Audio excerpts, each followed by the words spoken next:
Happy Holy Day, Moors, and welcome.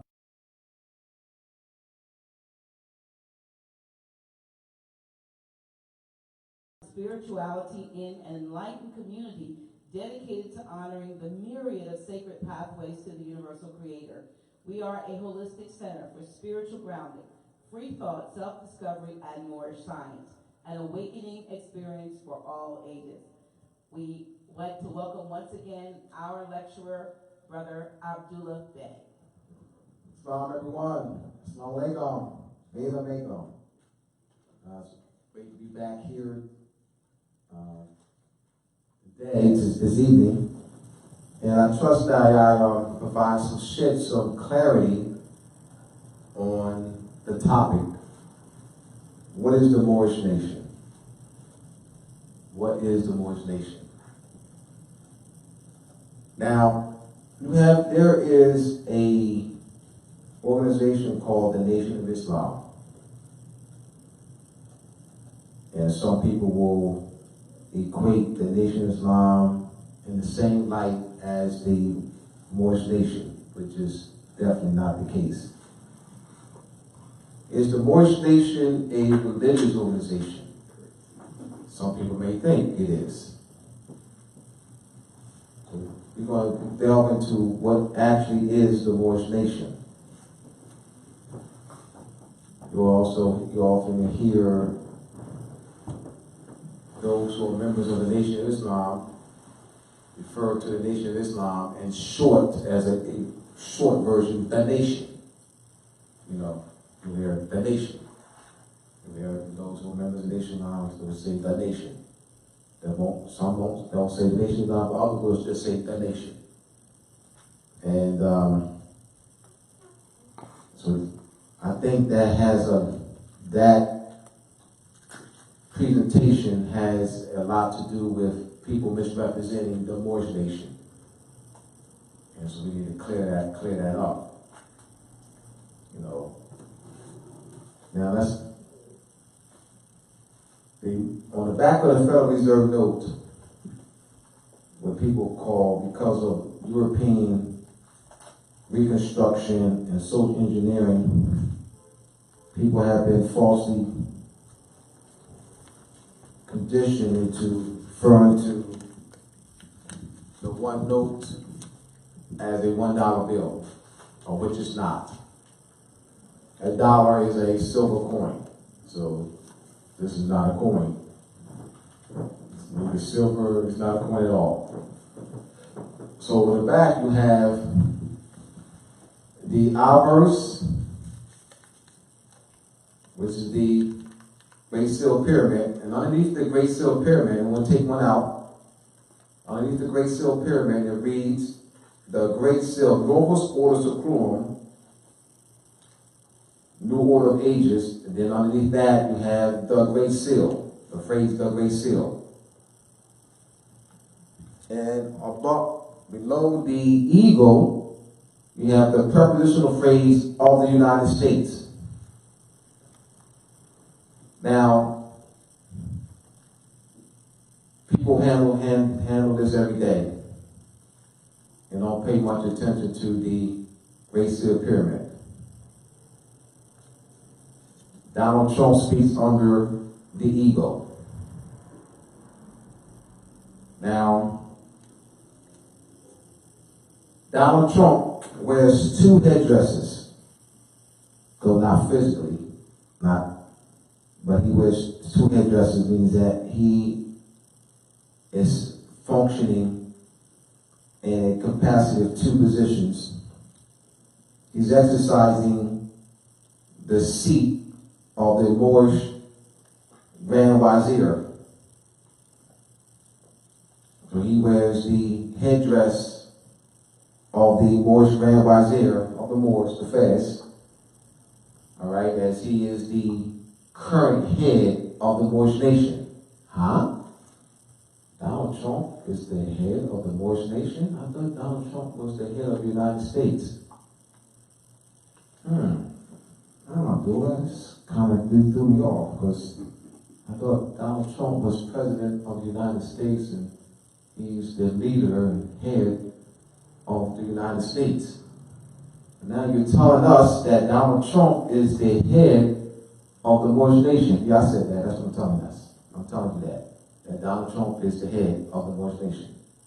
Who is the head of the Moorish nation? Donald Trump is. The problem is that most people think that the United States is a nation. That, so what I'm going to present to you is I'm going to show you the Moorish power from the 700s to 1800. Who did the Spaniards, the French, the English, the Dutch, and the Portuguese fight? Let's write these down. So I want to bring clear-cut evidence. We have Spaniards,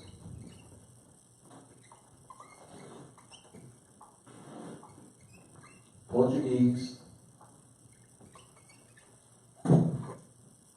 French, English, and the Dutch. These are the 5 main European powers that came into world power and domination.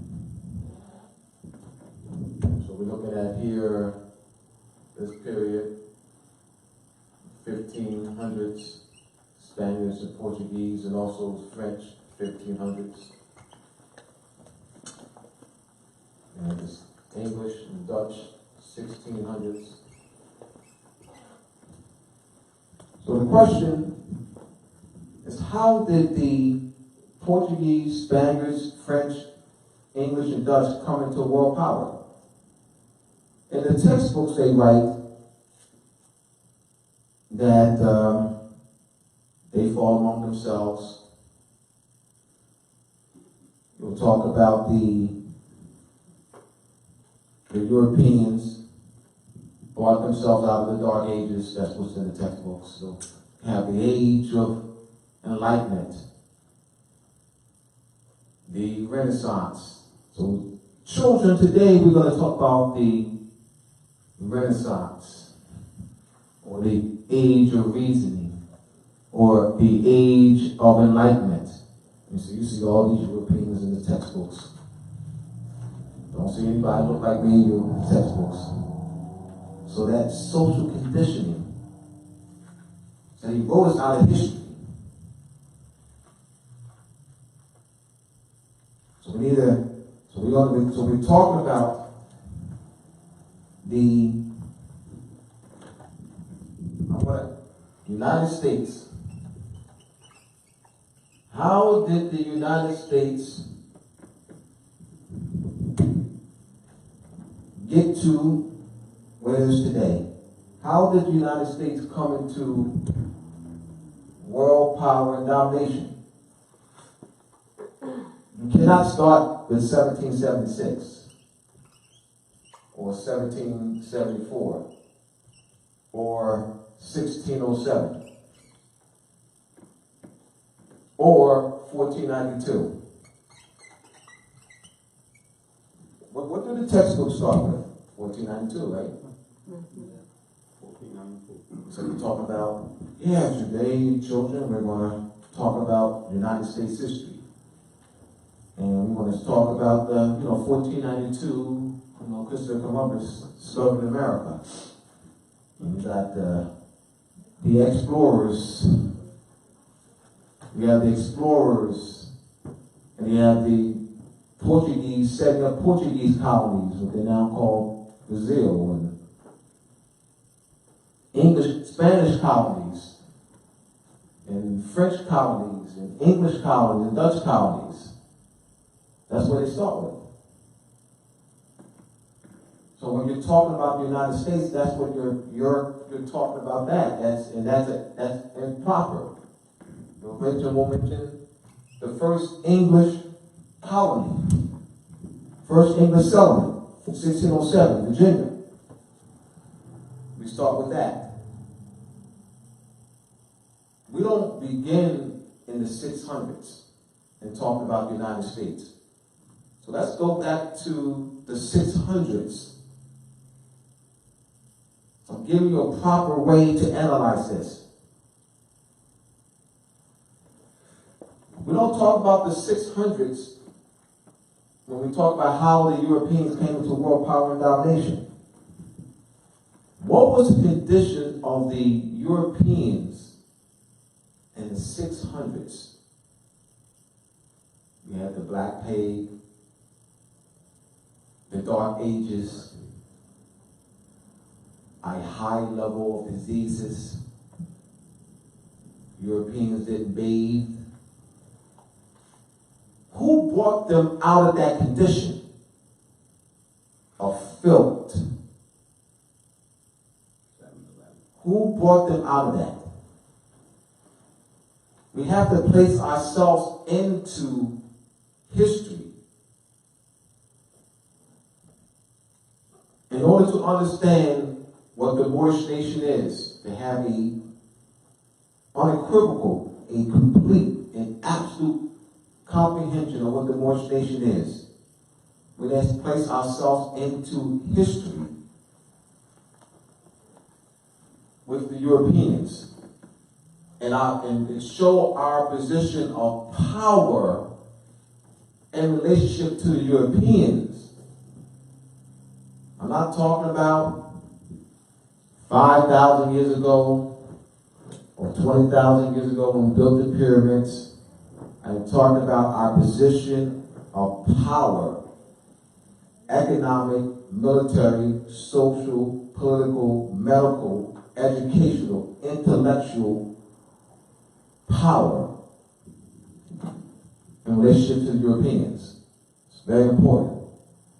Europeans have done everything, spent billions to erase that from the public. So when we talk about the United States, we don't talk about the United States in this context. You cannot start with 1492, as I said, or 1607, 1774, or 1776, and talk about the United States. Let's go to, someone mentioned 7/11.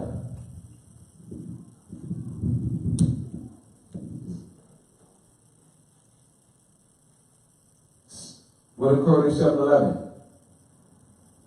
You mentioned 7/11, but what occurred in 7/11? To the best of my knowledge, the Moors brought them out of the Dark Ages around that time when they went into Spain. Tariq ibn Ziyad. Tariq ibn Ziyad, the general, Moorish general, under the Umayyad dynasty. He defeated King Roderick of the Visigoths, 2-year war from 711 to 713. And the Moors established, that was the beginning of the Moors establishing a Moorish empire in the Al-Andalusia. This is, remember, so we're tying this to the United States now. Because the history that's in the textbook is a false history. That is not the history of the United States. You cannot talk about the history of the United States without talking about the Moors in a prominent position. A prominent position. We're not talking about Moors being in bondage or in captivity. We're talking about Moors being in a position of rulership and educating the Europeans.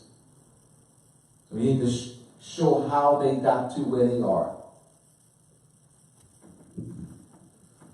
Moors established libraries.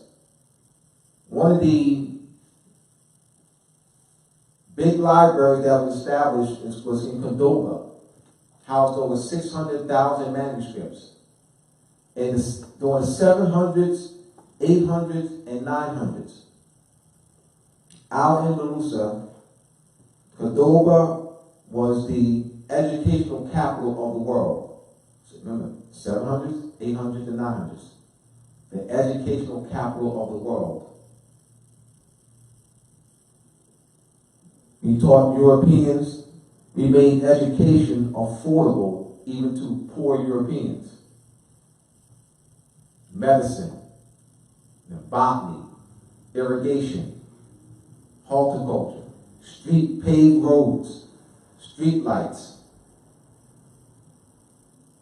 So keep in mind, we're talking about the history of the United States now.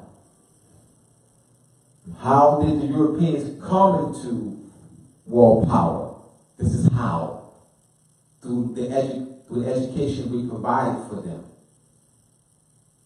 They didn't educate themselves as they present in the textbooks. Mm-hmm.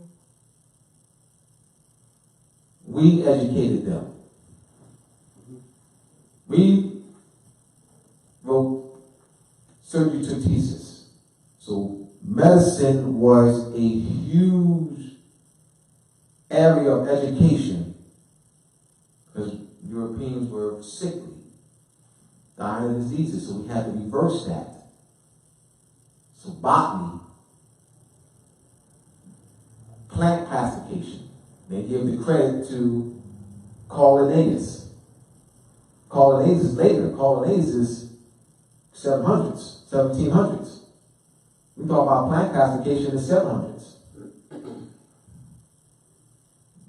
We were already doing plant classification. Botany, zoology, horticulture, textile industry, controlling the spice trade, setting up trade routes, or continuing the trade routes of the Carthaginians, as the Carthaginians controlled the spice trade over 2,000 years ago in the Iberian Peninsula. So the Europeans simply took over existing trade routes in the spice trade from the Moors. Keep a look at what's going on today. Trade. Who established that? Even what's going on today, even the commercial laws and the trade routes and policies, who put those in place? We did. But because we don't know our history, we'll say Europeans. Europeans didn't do jack. But we need to know that. They didn't set up anything. They didn't set government up, philosophy, educational systems, medicine, any of that. They didn't teach themselves. They didn't learn on their own. Yes. You mentioned education. So when one say, in our current modern educational system, it's in our current modern educational system, one would say the education system is failing us. And the education system is built off the Moorish knowledge. Yes. So could you explain what is being failed in the current educational system compared to what was set up by the Moors?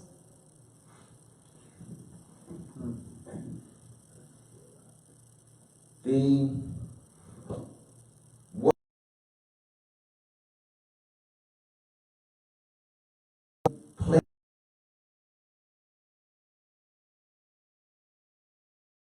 tonight, because knowing who we are is a huge component. Though philosophy is taught in the schools, it's presented as though the Europeans developed it. And so I think a lot of it is they Europeanize the images. So you have the storied history of, so you have a chapter on the Renaissance. But Europeans give them credit, self-credit for what we did. So therefore there's a disconnect. There's a mental disconnect that our children have. They don't see themselves. They only see themselves as subjects. When they see pictures of themselves in the textbook, it's wearing chains, or being hosed on, or being lynched from trees. When they see Europeans in pictures, they see them in royal garb and position of setting government up. They call the quote unquote founding fathers. See pictures.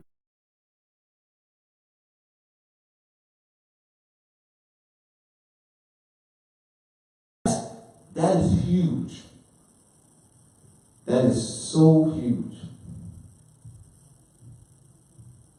And it seems to be subtle.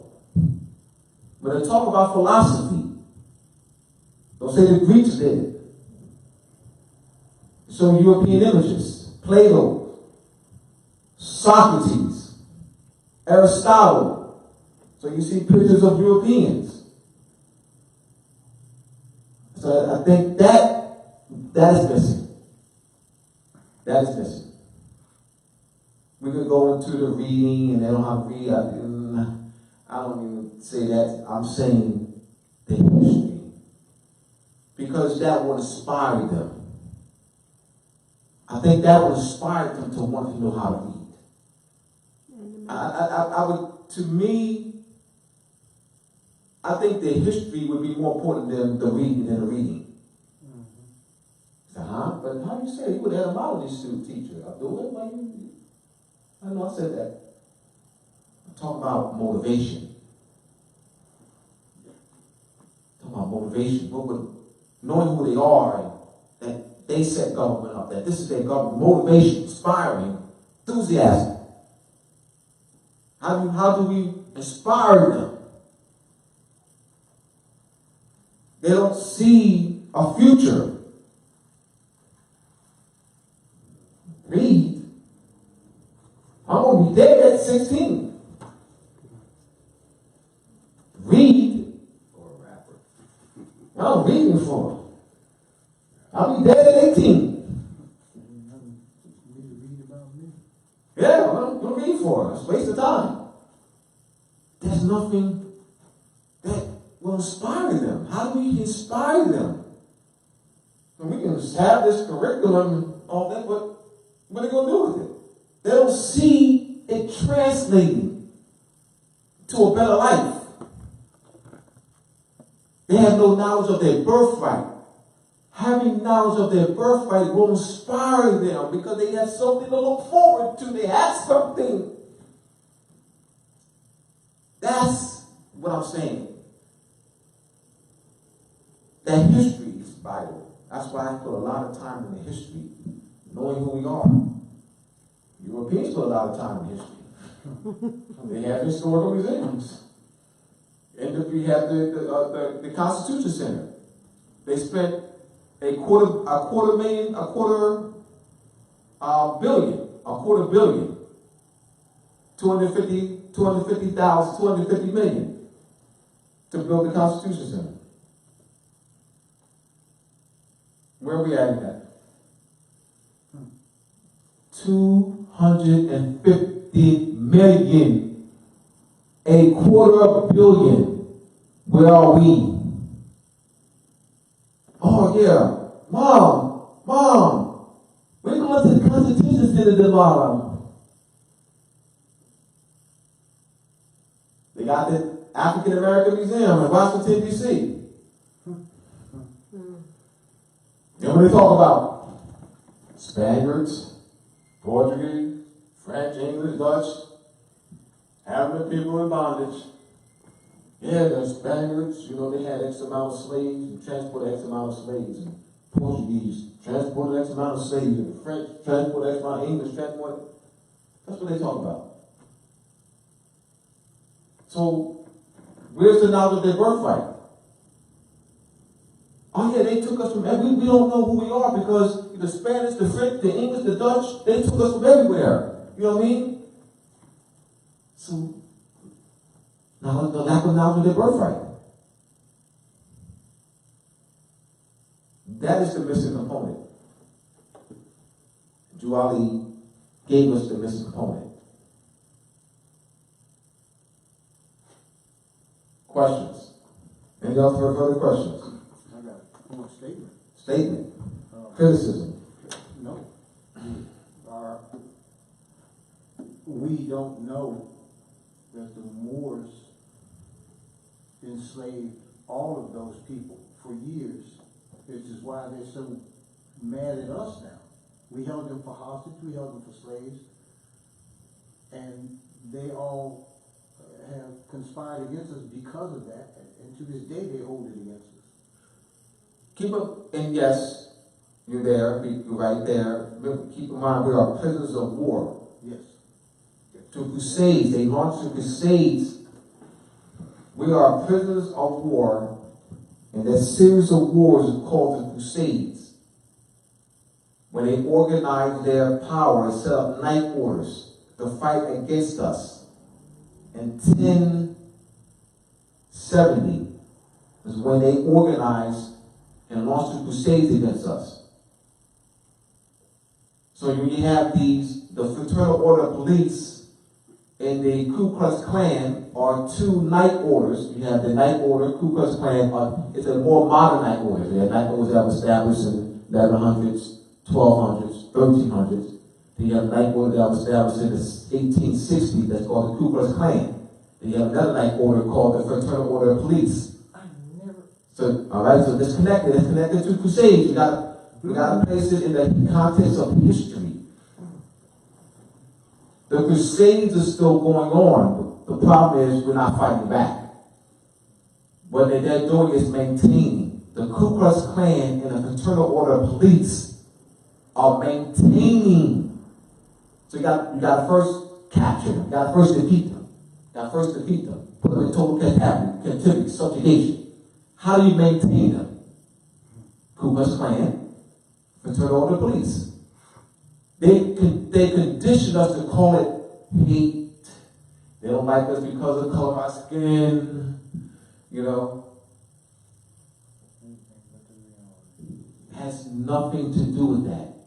It has everything to do with that we are prisoners of war. They defeated us. They launched a crusade against us. They maintained that. So once they captured us, then you have the Inquisition policies to suppress it. And they maintained the Inquisition policy from 1492 to 2019. 1492 to 2019, Inquisition. 1492, we still knew who we were. 1500s, still we knew who we were. 1610, still knew who we were. They expelled 250,000 Moors from Spain.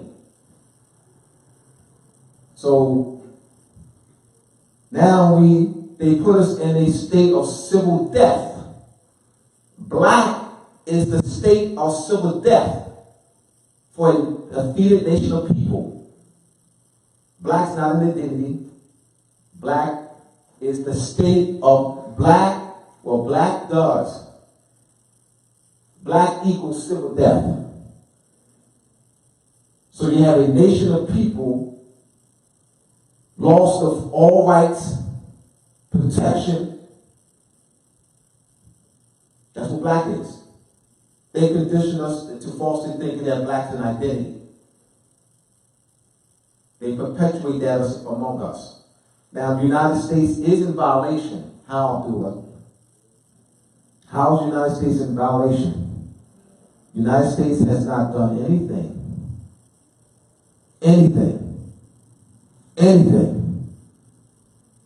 to teach us who we are. The United States has not done, no, the United States has not given $10 billion to the House of Awakening the Mind. If they gave institutions like this that are doing the work, where's the evidence? Where's the evidence that the United States has given grants or funding to institutions that are teaching the people who they are, which is what the United States has continued to do, is to perpetuate the civil death among our people. Where's your evidence, Abdullah? Great question. 1970. The 2000 census, 2010 census, and then get the 2020 census. My evidence. Where's your evidence, Abdullah? 1977, racist ethnic status for federal statistics administrative reporting in all the schools, all the hospitals, all the jobs. They have these forms. We do check black off.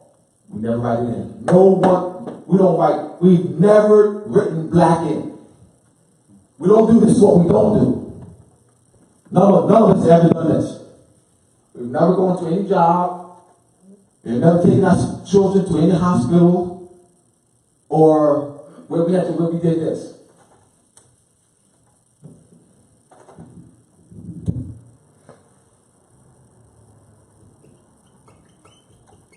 We never did that. What do? We check it off.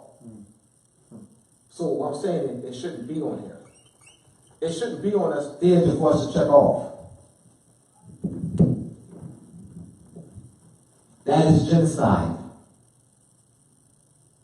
The United States has committed genocide against our people, knowing that creates civil death.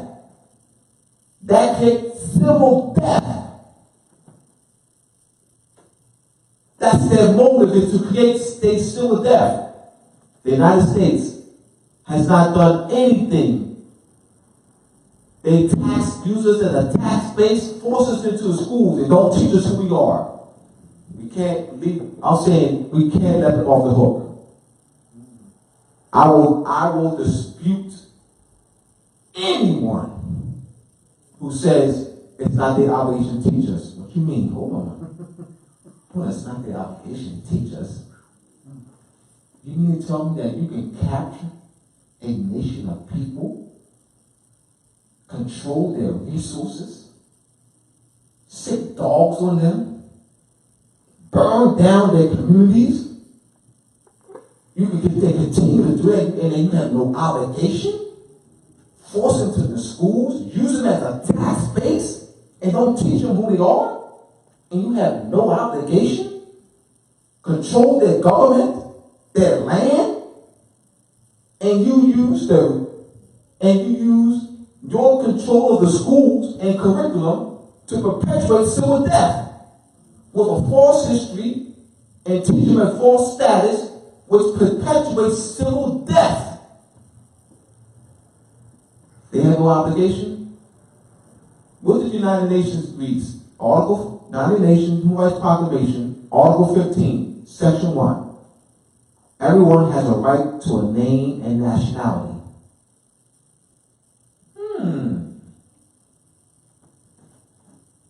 United States hasn't taught us what our nationality is, but they perpetuated this in the schools. In the schools. They've used public funds. They use the Moors as a tax base to perpetuate a state of civil death, knowing that they can abuse us with impunity, loss of citizenship, all rights, protection. They know what they're doing. They're doing that knowingly, voluntarily, intentionally, and willingly to create perpetual civil death among a nation of people, which is a violation, which is a human rights violation and leads to genocide. Question, brother. Islam. My statement is based on like historics. We talk about the Moors bringing Europeans out of Dark Ages. Absolutely. But I don't think we exhibit the transition from those that occupy Egypt into you know, the Moors, like the whole makeup was always to divide and conquer. So when you give them names like Egyptians and things of that nature, you know, we got to talk about that period as well. Because, I mean, everything falls. Nothing lasts forever. So those people dispersed. If we traveled the world, we chose the best places for ourselves. We just didn't look at material things in the manner that they do today, because we was more in tune with the Creator or just life itself. And then everything became selfish after the trade routes and trying to control resources to a selfish state. And they felt like they wasn't ever going to be example of that again. So then the Europeans continue to just conquer with greed and biological warfare, like their smallpox and everything that affected everywhere they went to wipe out. Yeah, but just the fact of their presence going into other nations caused disease to people who weren't originally susceptible to those diseases as a result of their filth and the way they lived. And like the brother was talking about earlier, lastly would be like the slavery, even though we occupied people as slaves, but not under those same conditions. You know, slavery was like servitude to work something off. It wasn't like slavery to the extent of beating people. Right. Well, yeah. Well, no. I hear what you're saying. Yeah, no, nothing is absolute. Right, no, right. I'm not. All right, Well, we can't go there. We're talking general. We can't talk absolute nothing. That's number one. So, I mean, the statement is general. I mean, even if you go what they consider to be biblical, even though they cook the books. We'll clarify that though, brother. Oh, well, what part is that? I mean, okay, clarify what? Like right. Absolute or No, because the ways you present it. Well, it's a question. It's not a presentation. You asked me a question. All right. I'm not presenting anything. I'm not. If I wanted to do that, I would try to take the podium. I'm not. No, that's not what I'm doing. No, I'm just making. No, I started off by saying I want to make a statement. I'm not. I got you. No, it's all question oriented. You know, and it's that's it. No, I'm not trying to do that. But I don't think that based on the knowledge or anything I've read, that even if you go like what they talk about with biblical books, Vedas, whatever you want to look at, it talks about slavery and servitude and things of that nature, but not to the extent like do me a favor, brother. Go get one of those books called Mosi and turn to 73. Page 7. Page 73, bro. No problem. All right. We want to be very clear that it wasn't the Europeans that only, because the way you're presenting, the way you was within the scenario is that the Europeans, when their form of slavery is different than our form of slavery. I've heard that. I've heard this before. Well, go ahead. I've heard this before. I've heard this from African scholars. I've been there. I've heard this before. Okay. So I already know where you're going. No, I'm not going anywhere. I already said. All right. You got to say. So you have an argument that when Africans had people in slavery, they were not as brutalized and brutal as the Europeans, and there were Moorish caliphs. Not all of them, but there were Moorish caliphs who, like Muley Ismail, Moroccan emperor, from 1672 to 1724. He ruled for 55 years. He is the grandfather of Muhammad ibn Abdullah. You know who he is, right? I read about it. Yeah, he is the one who signed the Treaty of Peace and Friendship. Okay. He's his grandfather is Muhammad Ishmael Muali.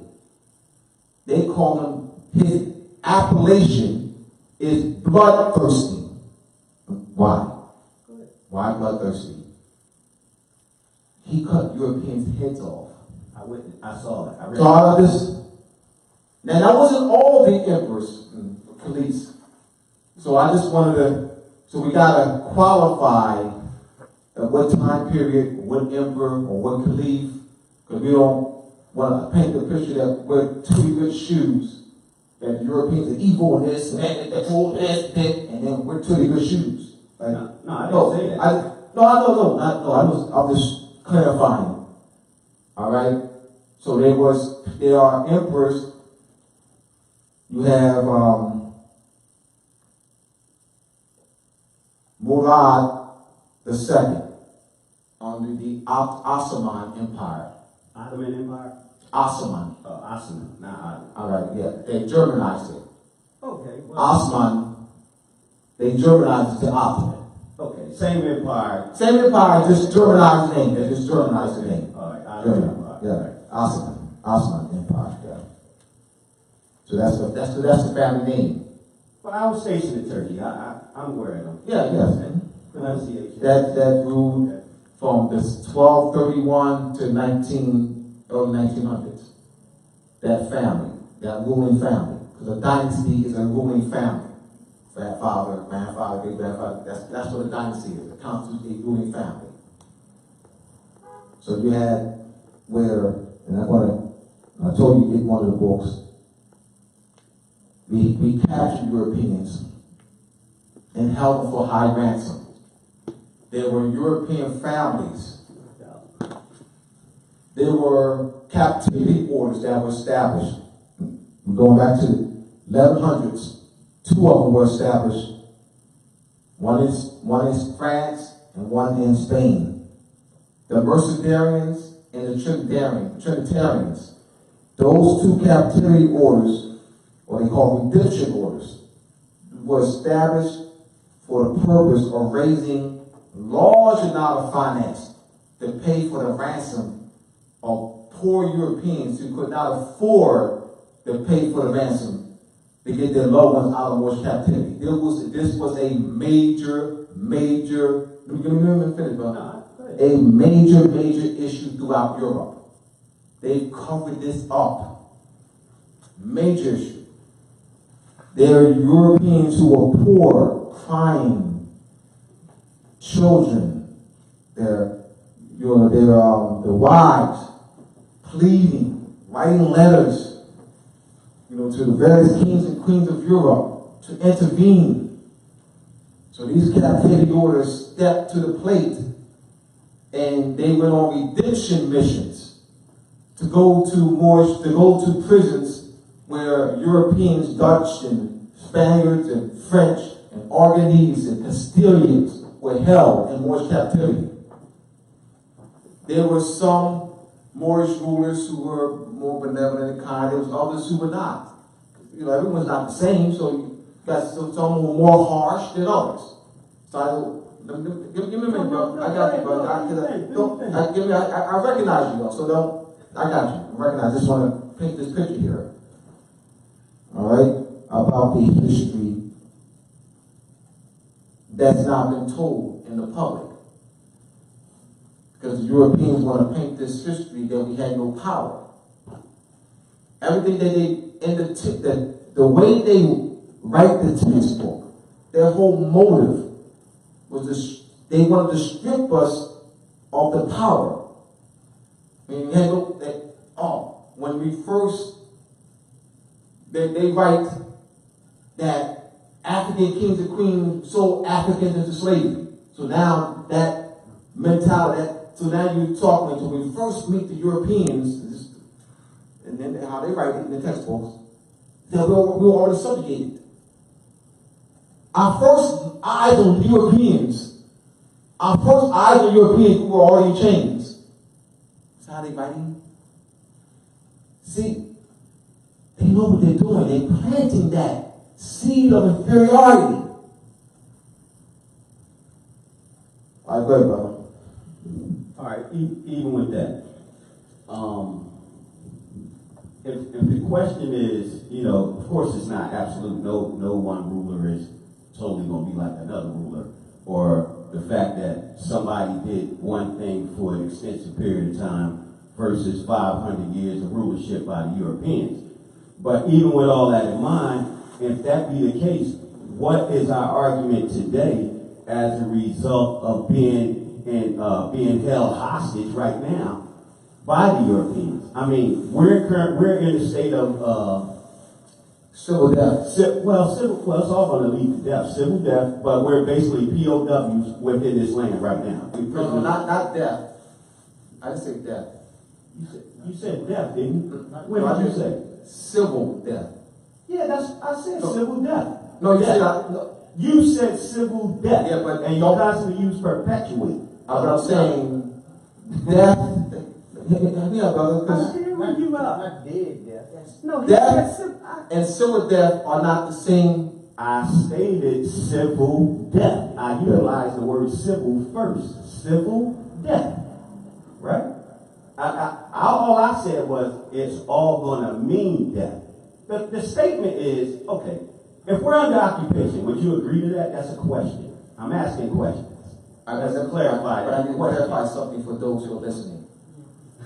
Because civil death doesn't mean death.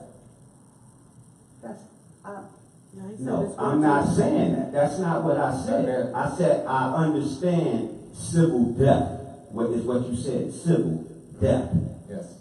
What I'm saying is, and I don't believe it's going to be any clarification required, the end result until we change to do something about our condition is death, because that's the purpose of the Europeans Yes. keeping us in bondage. Right.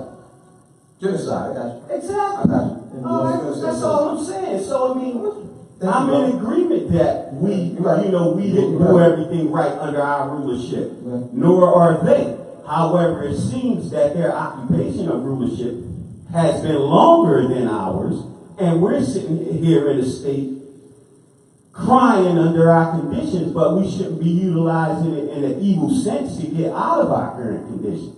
That's all I'm saying. Civilly, yeah, we got to do things politically to get out from under their little payment plans and Social Security and things of that nature. I get that.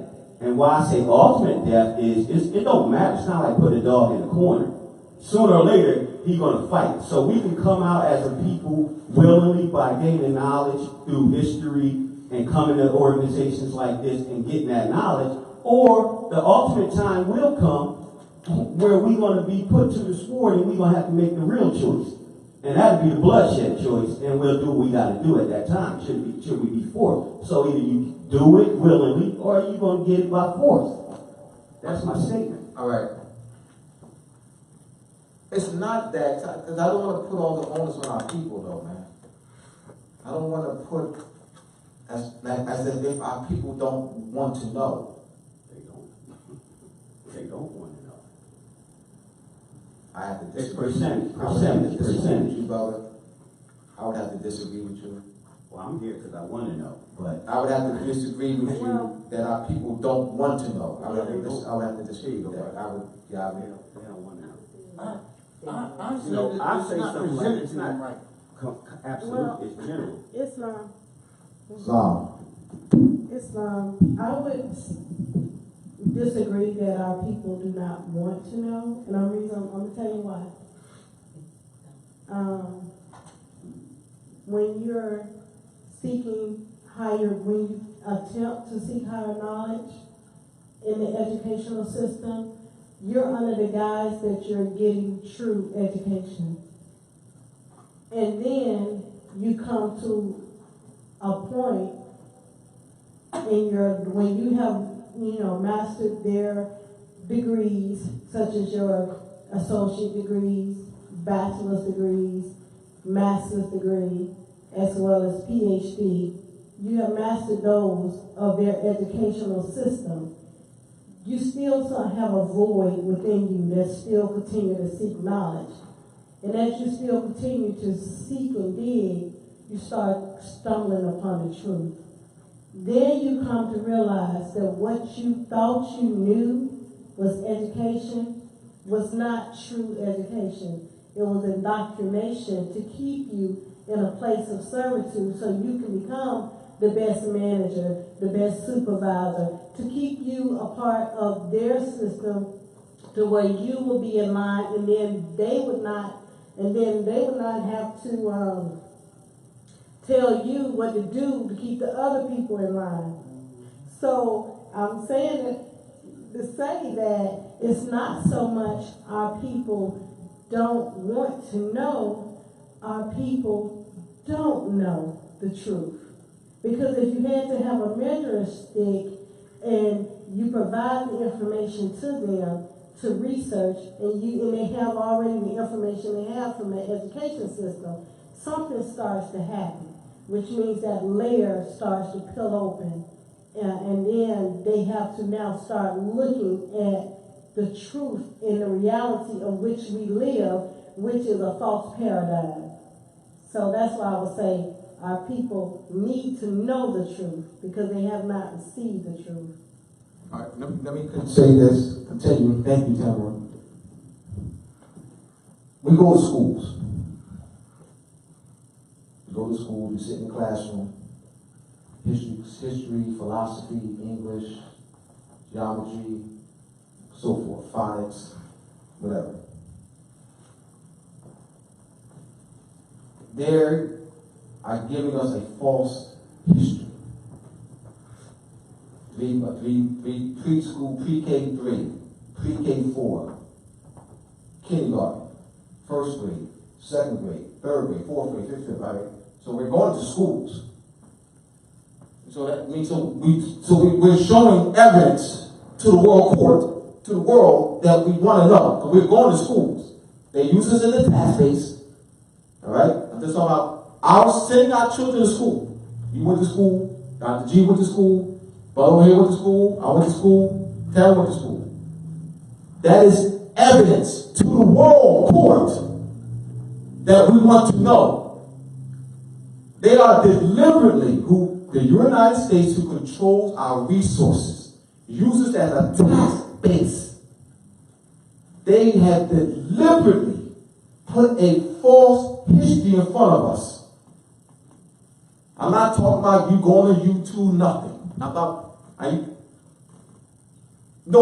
talking about you YouTubing, you going to Facebook, I'm talking about you going to school. You taking your sin, you going to the school under their control. Where they control your resources. I'm talking about that. I'm using that as evidence that we do want to know. The ones who's occupying our land and controlling our resources and using it as a tax base is lying to us. We don't know they're lying to us. We don't know they're lying to us. So that's what I'm saying. My thing is, I'm not letting the United States off the hook. I'm not putting all the onus on our people. Our people don't want to know. I'm not putting all the onus on them. When they have no control of their resources, no control of their birthright. You've been used as a tax base by an occupational force called the United States. Being put in a perpetual state of civil death, which is a violation of the United Nations Human Rights Proclamation, Article 15, Section 1. Also a violation of the United Nations rights of the child, 1979, which is the year of the child. Read all of Principle 3. Read every child has birth right to name a nationality. They have not taught. Let me say this. If you have one, this is a fact under international law. If there's one Irish child in a school, guess what they have to do? Even if it's one child in the classroom, they have to have, by international law, they have to have a teacher. It has to be one child. Let's say Tamara. I'm the teacher. She's the student. They have to have an Irish teacher or somebody there to teach Irish history, culture in that school. Even if it's their own class, this is international law.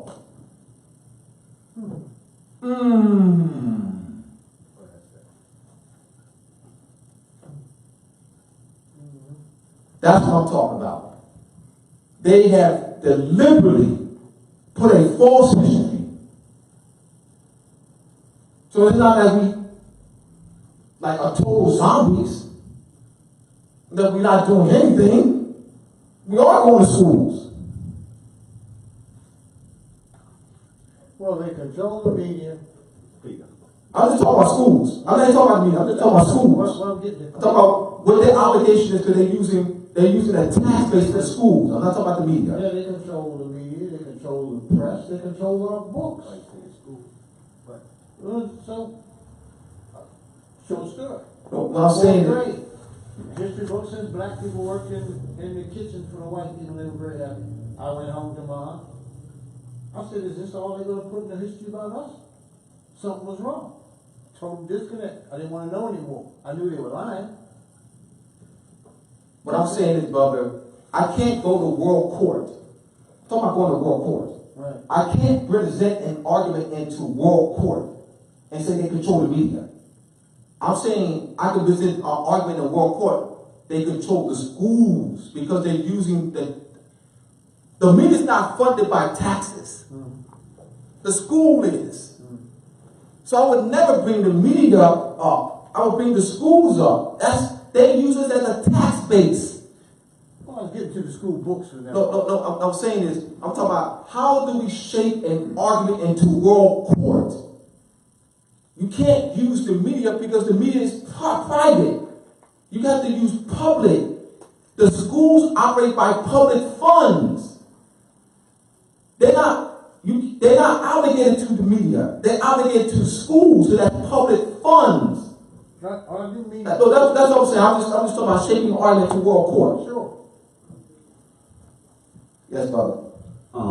We bringing up things we talk about. I stated earlier that our people don't want to know. It's quite clear that the system is set up with what we consider to be, like the sister said, associate's degrees, bachelor's, master's.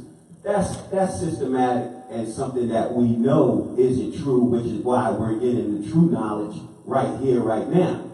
We don't learn what we're getting here right now at this moment in a classroom by the Europeans. And when we as the individuals sitting here, I'm sure I'm guilty or not guilty. It's evident in my family and people that I come into contact with, and I'm sure I'll be safe to say the same about you. When you try to pass knowledge on to our people who are stuck on beliefs and system oriented by the Europeans, you're the crazy one.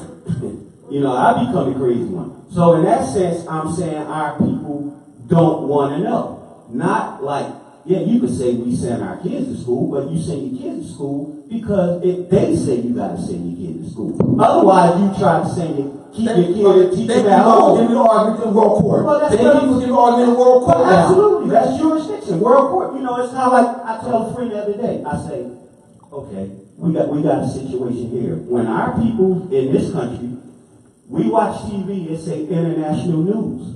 But while we here in the United States or in the Americas, we think that doesn't involve us.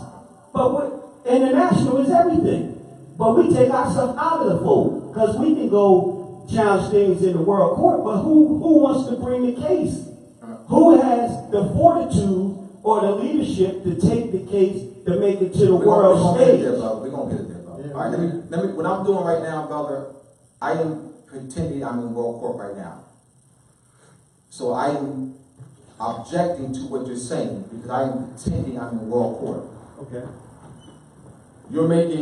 I am presenting an argument in world court against the United States committing civil death and genocide against our people. I'm using the public schools because it's public funds. And you gave me an argument where they even forced us into that. That's right. So I can use that argument. So when our parents didn't send their children to schools, so when our parents didn't send them to school, what happened? So I can use that. They were what? Given a fine or summons, right? So now I can use that where we're being forced now, all right, to subjugate our children to a false history. Talk to me. I can use that argument into world court. That's right. Absolutely. So that's what I'm saying. So by saying that our people don't want to know is letting the Europeans off the hook. You know what you're saying? Let me finish, brother. I'm talking law. That's true, but you're taking me out. You're taking my statement out. You're making my statement false when you do that to prove that point. If you make an argument that our people don't want to know in world court, you're saying that the Europeans are not liable. I'm talking about world court. I'm talking about casting a legal argument that our people, that the Europeans, that the United States is not liable. By saying our people don't want to know, that means we're willingly, intentionally, voluntarily have made no efforts, which we have, because we're going to schools. That's true. I'm talking about, well, I gotta talk like this. That's true. No, that's true. I gotta talk. I don't know how else to talk. They condition No, us. I gotta talk like this. No. That's true. I don't mind what you just stated. That's fine for world court. But all I'm saying is, but that wasn't my statement. I'm saying when you present that statement, don't make my statement false as a result of what you're tying it into. Because what I said was relevant. And what you're saying right now about world court is relevant. It's absolutely relevant. Once again, I'm in world court. I will cast your statement. If I'm in world court, I will not allow that statement because just follow me, brother. Just follow me for a minute, brother. I'm saying because that statement makes the Europeans not liable. Any statement about our people, not wanting to know makes the lets the Europeans off the hook. So legally, it lets them off the hook. I get you. You're right. That's all I'm coming from that perspective. I'm coming from. You're correct. What I'm saying is, I'm not coming from a casual conversation. I'm coming from a legal argument conversation. You're correct. That's what I'm saying. You're talking to me as if I'm coming from a casual conversation. I'm not. I am framing it in a concept of a legal argument. No, you're framing it after my statement. No, you're right. I concur. Here's what I'm saying. We have had 400 or better years of the worst type of conditioning. Drink, smoke, fornicate, party, anything irresponsible is supposed to be fun to us. This is what the man has taught us over all these years. Hard work, play hard, be irresponsible, be stupid, smoke cigarettes, get drunk, party, gamble, don't do anything responsible. Now we got 400, we got to overcome that. If you're saying that we don't want to know, this is what we are having to fight. And it's still being perpetuated today. Take our music. They teach them stupidity in these damn rap songs now instead of making positive. That keeps you on the dumb end. So, the world court, we have to argue that this man is perpetually and continually programs and attempts to program dumbness. That's what I say. What I think actually is occurring is subject matters. Kind of like topics is jumping. And it's like, so if I speak on something and that's the current topic, then it should stay there until it's settled to a degree prior to jumping into something else. I agree with you wholeheartedly on international law and how you need to build a case to present it to the world court. I get that. I also asked you earlier, who is the messenger or the carrier to take our case to world court? That was another thing that I stated prior to you even getting to that part. Now, when I stated that our people don't want to know, that didn't have nothing to do with the topic of letting the man off the hook, which I agree with you in that sense. When I made that statement, they didn't have nothing to do with what we were talking about. Europeans weren't involved on that part. I get that. All I'm saying is don't make my statement appear to be false because you want to present a case to the world court off of my topic. But I agree with you. I don't know how your statement is true, though, brother. You don't know how it's true. How many people here now? Yeah, but No, No, I'm asking, brother, you asked me a question. Go ahead. You asked me a question. All right? No, but we don't, what I'm saying is, we don't even need to use the House of the Awakening amount of numbers to answer that question. Is that I'm talking an issue of our children going to schools. Public funding. This place is not operated by public funding. This place is not operated by taxes.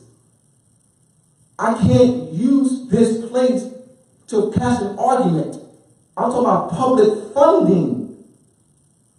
And where there's an obligation. This place is not operated by public funding. So if I said, well, 100,000 people are listening today, that would be irrelevant. I'm talking because we're talking about public funding. This is not operated by public funding. We're talking about an obligation. The United States has an obligation because they collect public funding. Question. That's where I'm coming from. Would you believe that, or is it safe to say that what you're calling public funding through taxation, under Christian codes and false people, knowing that taxes are a result of that and going to the Inquisition Revenue Service, why should we expect any of that to satisfy our children or us in our school system? If that's already thievery through bankruptcy of the United States. Because they're taking it from us. It's bankruptcy. They do it for them. No. They take our money and do it for them. All the taxes don't go to the Vatican. All. Now we back to all. Now it's general. You got schools are operated by taxes. That's how they operate schools. All the public schools are operated by taxes. That's public funding. You have other institutions, public institutions that are operated by public funding. All the finance does not go to the Vatican. Because if that were the case, there would be no institution at all. There would be no public schools at all. So that's what I'm saying. So I'm getting back to how many people here is irrelevant to what I'm saying, because it's not operated by public funding. There's no obligation. When you collect public funding, that's an obligation. So that's just so I'm going again because I heard that people don't want to know, and I'm just looking at how the cast look at that argument. I'm going to still continue to use the schools because our children do go to the schools, and they force our children into the schools if they don't go by finding our parents. I'm going to continue. So now we talk about the issue of civil death. The topic tonight is, what is the United States? What is the Moorish nation? Is the Moorish nation a religious organization, or is it the actual country being run by the United States? So that is my topic for tonight, and I'm presenting my topic in the context of Moorish power and showing how did the United States, the Europeans come into world power. How did the United States come to be? It didn't come to be through starting with the 1492 argument or 1607 argument. Just recapturing, we talked about, we got off just a little bit, but I wanted to clarify, I had to clarify that point. It's for the listeners, not just for those who are here, but those who are listening and those who will be watching this later on. It's very important that I had to clarify that. Because it's important that we have that we know a proper argument. And not absolve the Europeans of liability.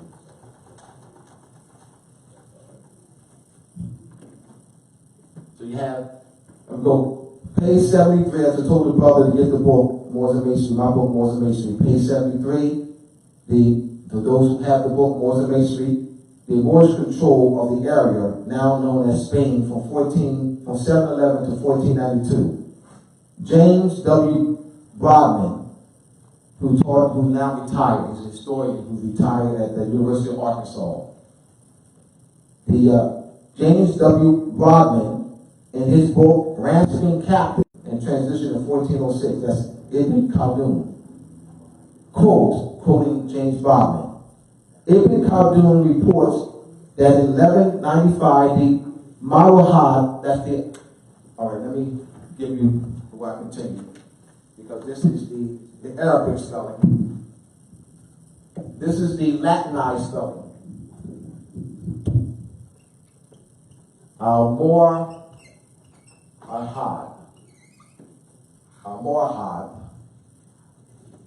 All right, Almohad.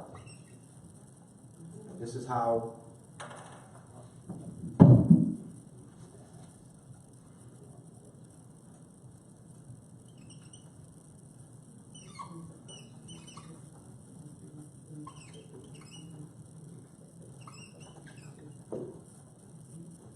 Moorhead.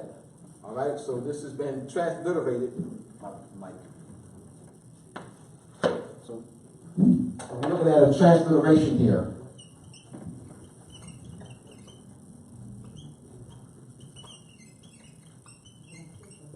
Transliteration.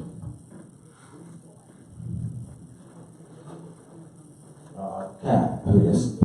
All right, continuing.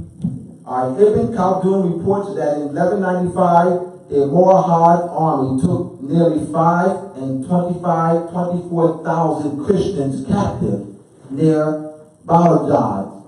In another raid against Lisbon in 1189, the Almohad Caliph Yaqub al-Masar is reported to have left with 3,000 female and child captives, while his governor of Cordova, in a subsequent attack upon the Savirs in 1191, won 3,000 prisoners and 15,000 head of cattle. Far better documented than these incidents of capture on land are those perpetuated later along the coast or at the sea in the Western Mediterranean. Thus, to the somewhat sketchy account that we have of 12th century peninsular captivity, we can add a much more detailed description of maritime piracy of 13th and 14th centuries. So this here chronicles an aspect of Moorish power and control over the Europeans. So keep in mind, make the connection. What is the Moorish nation? But I have to give you chronicle the history so you can clearly see that Spain, Portugal, France, England, and the Netherlands had this extensive diplomatic relations between the Moroccan Empire from the 700s to 1800s. So this whole thing that the Europeans just pop up with this age of reasoning, age of enlightenment, the Renaissance, and they taught themselves. It's false. They completely avoid that out of history. We are the Renaissance. It's the Moorish Renaissance in Europe, not the Renaissance. The Moorish age of enlightenment. The Moors, are the catalyst to the Protestant movement. It was the free flowing of education and the development of institutions and libraries and bookstores, where before the Europeans couldn't read. They didn't have access to books. So now you have this widespread of literature. Before that was not the case. That's how the Europeans became educated, through Moorish education, Moorish institutions in Europe. We're talking before 1492 now. So we're talking 1492, and using the textbook as your frame of reference, you're gonna be off. And so you're not going to see that this is the Moorish government. How can you see it? How can you see? This is why I can't start with 14. I cannot start with 1774. You're not going to get it. I don't care what I say. I don't care what positions. I don't care what documents I present. You're not going to get it. Because it didn't start with 17, because you're already, 1774, you already passed the English colonies and the French colonies and the Portuguese colonies. How did that come to be? Who did they defeat? Who did the Spaniards, the French, the English, the Dutch, and the Portuguese defeat? The Moors. When the Europeans write, as example, James Bondman, he don't say white and black. Those quote-unquote African scholars like that. They'll say English, or the Castilians, or the Aragonese, or the Portuguese, or the Sicilians, or the Dutch, or the French. They don't say white people. You're not going to have these scholars that say white people. It's those African scholars that are saying that. White and black, white and black, white and black, white people, black people. The African scholars are pushing that. These Europeans, they push nationality. And they don't write that we're black. We write that we're Moors.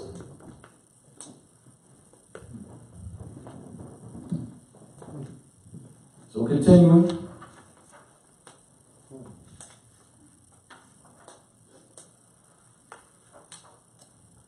We have a list. This is on page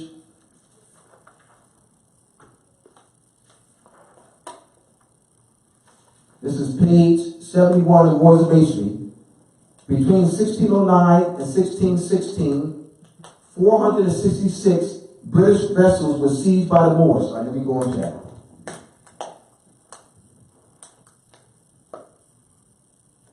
Joseph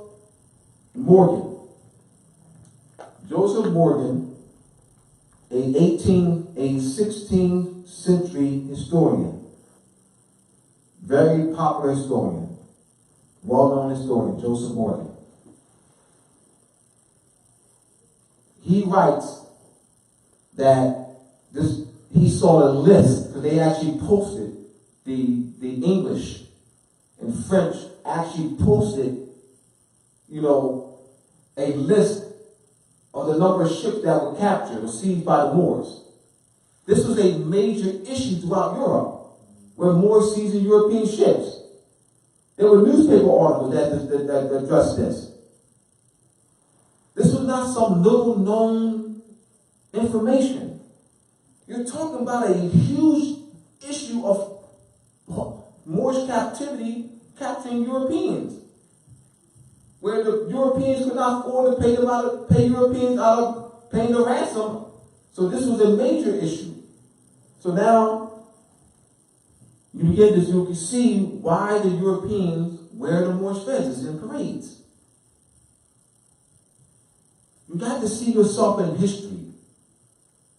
And this is what this book is, and this is what this presentation is, so I can explain what is the Moorish nation. Because I can say that the Moorish nation is the actual country that's being run by the United States. Without placing the history, you're not going to get that.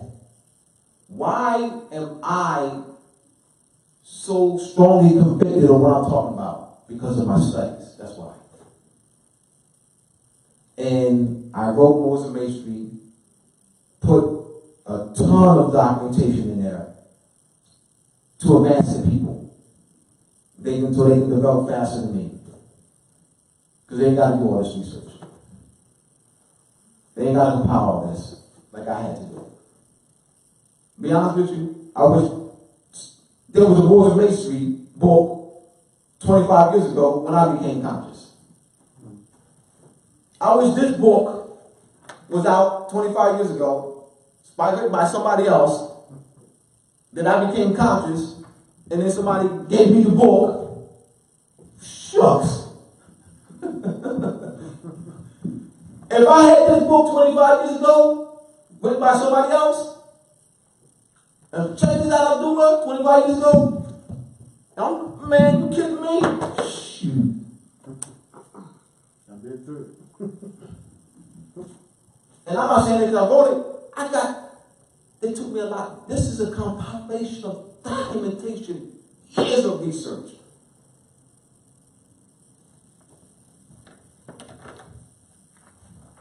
So, Linda Colley, she was on sabbatical last year, so couldn't reach her.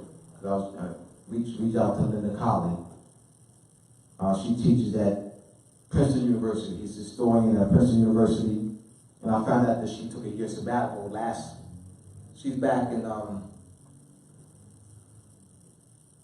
school already started, so of course she's back. This was last school year. Linda Colley wrote, one of her books is Captives, Britain, Empire in the World, 1600s, 1850. Linda Colley is well respected in that field. She won the Shelby Award. She's well respected in that field of history, historians.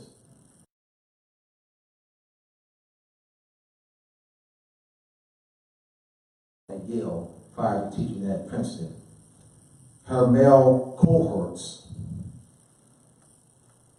they were upset with her because Linda Colley, she wrote English narratives, captivity narratives, just like don't take slave narratives.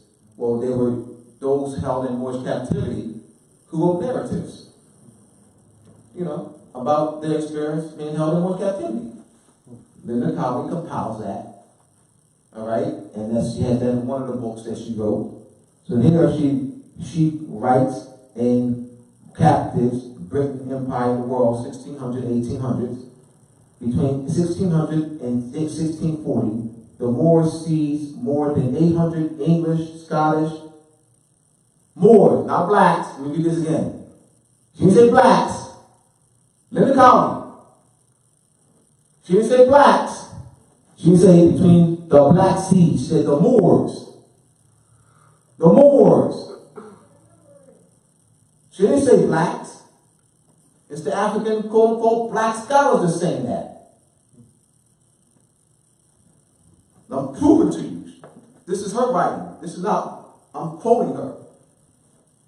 The Moors seized more than 800 English, Scottish, Welsh, and Irish trading vessels in the Mediterranean and Atlanta. Some 12,000 English subjects may have been captured over these decades. To me, that's tremendous power right there. That's a position of power, position of strength, military power, political power, economic power. To be able to be in a position to seize 12,000 Europeans, to seize 800 ships between 1600, 1640, 40-year period. They don't know who we are? Look at this power. So I chronicle so you can see our power. How did they come to world power and domination? By defeating the Moors, not black people.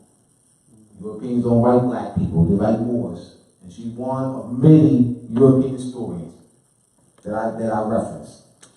Continuing. The Privy Council, the Acts of the Privy Council. Read here.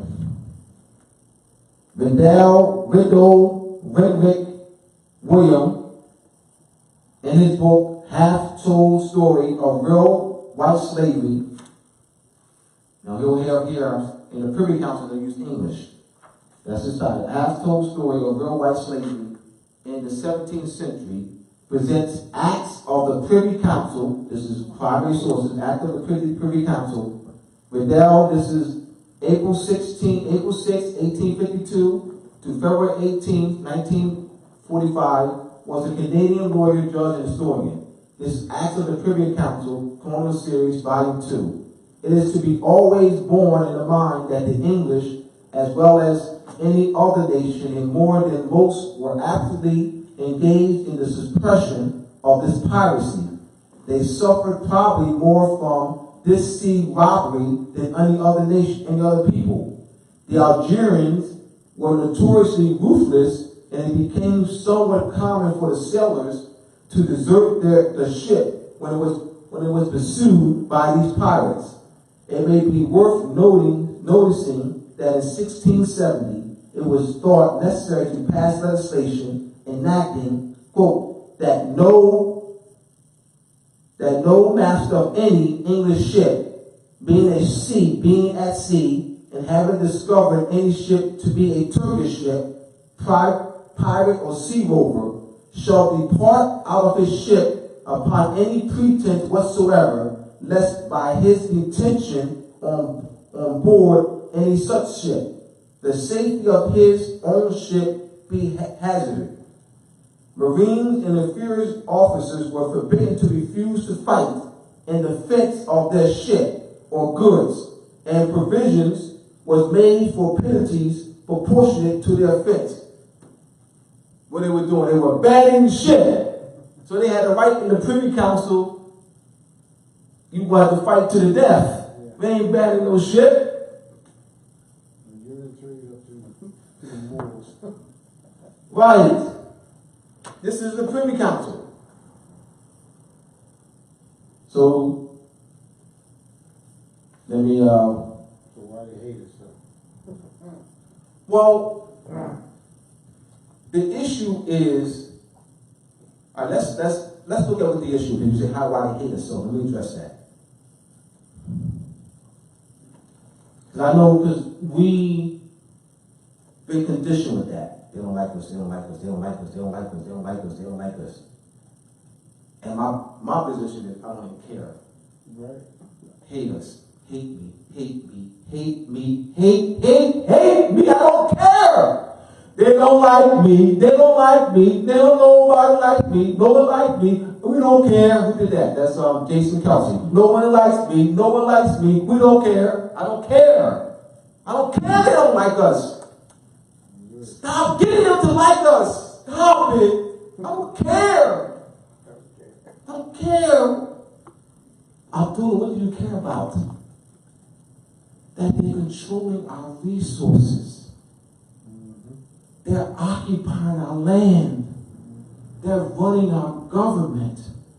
They put us in a state of perpetual civil death, violating international law. I care about that. Make that the argument. Not, they don't like us. I don't care. That should never be the argument. Why are we arguing that? Because we don't know the proper argument. Because we've been conditioned of trying to get them to like us. One day,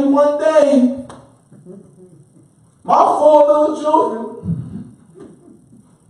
that whole bullcrap mentality. Trying to get them to like us. One day they will change their mentality. Keep hope alive. One day they'll change their mentality. They all ain't like that. So we come a long way. Do race relations. You know what I mean? The Europeans used to hang us from trees, and now they're just whipping us and shooting us. They come. That whole bullcrap mentality. This man has total control and occupation and colonization of our land, controlling our resources, for putting us into special civil death, controlling our government. And we talk about, they don't like us. I don't care. We're going to go to world court. They don't like us. Huh? Who argues that? Who argues that? Philly. I'll give you the floor. Who argues that? Or did they argue land theft? Colonization? What do we argue? They don't like us. Gotta get them to like us. I'm saying they're playing us. If someone steals your car, brother, someone steals your car. Brother, I guarantee you, brother, I guarantee you, you're not going to be going, Tamara, somebody stole my car. They don't like us. They don't like me. They stole my car because they don't like me. Man, Tamara look at you like you lost your mind. Huh? That should never be. And I know that I'm comparing that's maybe a false analogy because I'm comparing the car and the nation of people being beaten and shot down and hosed on and, all right? Those are inquisition. That's a continual attack against us so they can maintain our oppression and our colonization of our land. That is the argument. Juali never made the argument of their not liking us. He told us who we are and who we're not. Come on, ye Asiatics of North America, and hear the truth about your nationality and birthright. You're not Negro, colored, black, or Ethiopian. Come and link yourself back to the family nation. Juali said that it is a sin, talking about us, for any group of people to violate the free constitution or free national government and claim the names and principles that elude slavery. But those names and principles that we cling to was forced upon us by the Europeans. That's not something that we didn't knowingly, willingly, intentionally, and voluntarily classify it, we didn't classify ourselves as black. They did. We didn't create the census and put black in the census. We didn't create the race and ethnic standards. We didn't do that. So there's no evidence that we did that. That we knowingly, willingly, intentionally, and voluntarily say, you know what?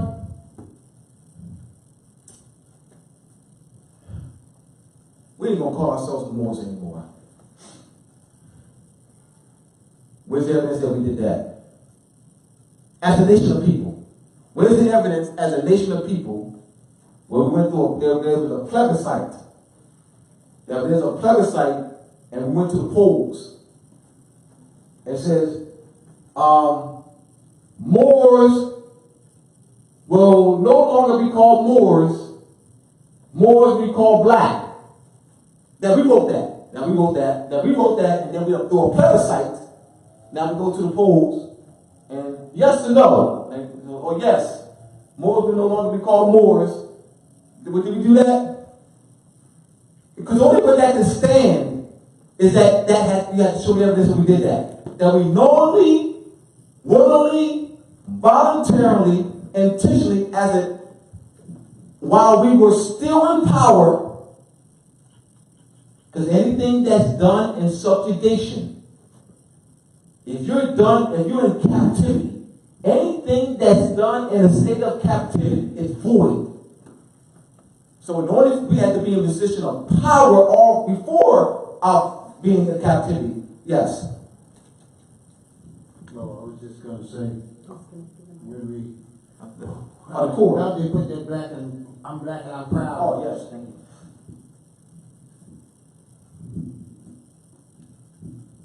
Go ahead, brother. That's it. How they put that I'm black and I'm proud on us? Once again, through the census. Mm-hmm. And through the indoctrination system that they call education. So once again, we go to the schools. With 3 years old, we go to schools. 4 years old, 5 years, we go to the schools. They use us as tax base. That's how. Yeah, I mean, they condition us. I'm going back in the day now. But I'm saying we went to schools in the 60s. Yeah. In the 20s. Didn't we go to schools in the 20s? Yeah, they told me to misclassify us, didn't they? We didn't go to school in the 20s and the 1930s and the 1940s. Yeah. I'll keep going back to that. I am at no way, and I'm letting off the hook. I'm not letting the United States off the hook. I'm not doing that. I refuse to do that. Well, we also have to think about we are probably one of the only beings that are nationality status have changed through over time. One moment, no, I'm talking about as far as, The classification, they classified by different, the that's classification. what you're talking about. The That's what you're classification talking about. My father was a Negro. Right. Right, that's what you're talking That's about. exactly what I'm This talking is our about. birthright. We was, one minute we was colored, Mhm. next minute we was Negro, Mhm. next minute we were black, next minute, we had a sellout leader, so-called leader, I'm not gonna say leader, our sellout leader, he said, well, let's call them African Americans. So continues to perpetrate exactly. the fraud. So now, people run around and say they're black, and then some run around and say they're African American. But yet, we were never taught that who we truly are and what our nationality is. So there has to be some type of psychological imbalance. It's a game that's being played to where eventually they'll come up with a method to say, what, these people are really crazy because they believe that. And they're running around here believing that they are black, that they are African American. They are everything except for who their foremothers and forefathers told them that they are. And they have yet to seek to find out the truth. So, in hindsight, when you sit and think about it in full scope detail, how could you not understand that saying that you're black or saying that you're African American puts you in a position to not be able to win? And you have to understand the importance of the history, because if you're not understanding the history, you would not be able to know what place you need to be in once we come back into rulership.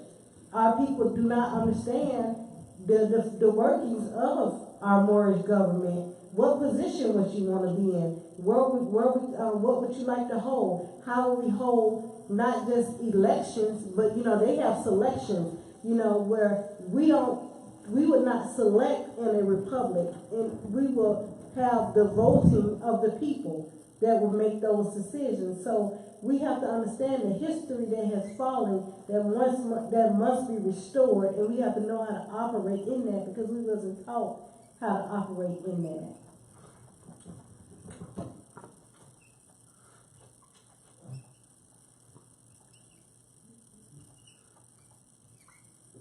I do a little better job. All right.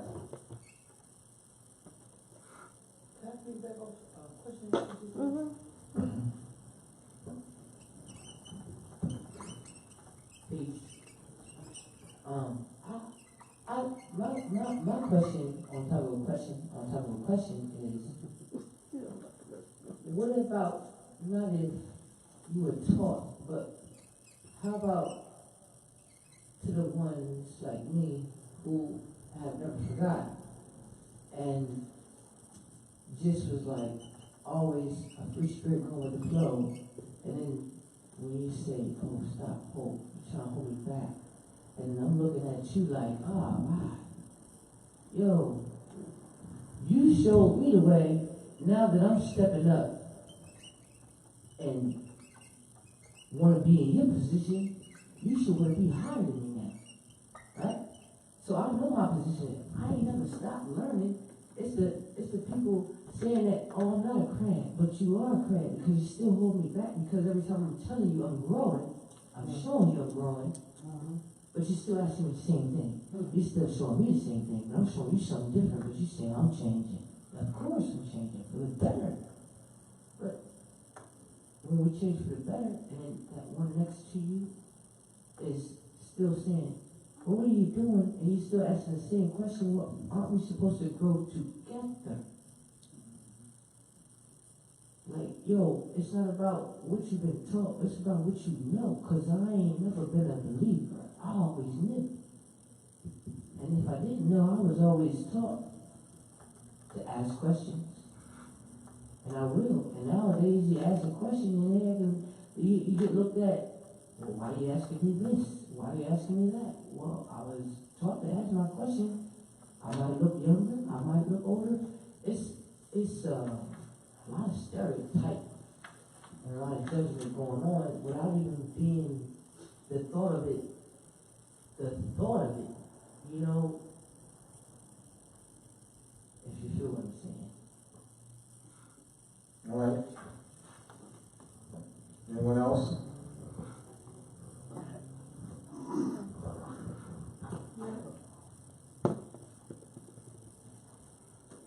Yes. I kind of have a question, comment, question, observation, and it may or may not be correct.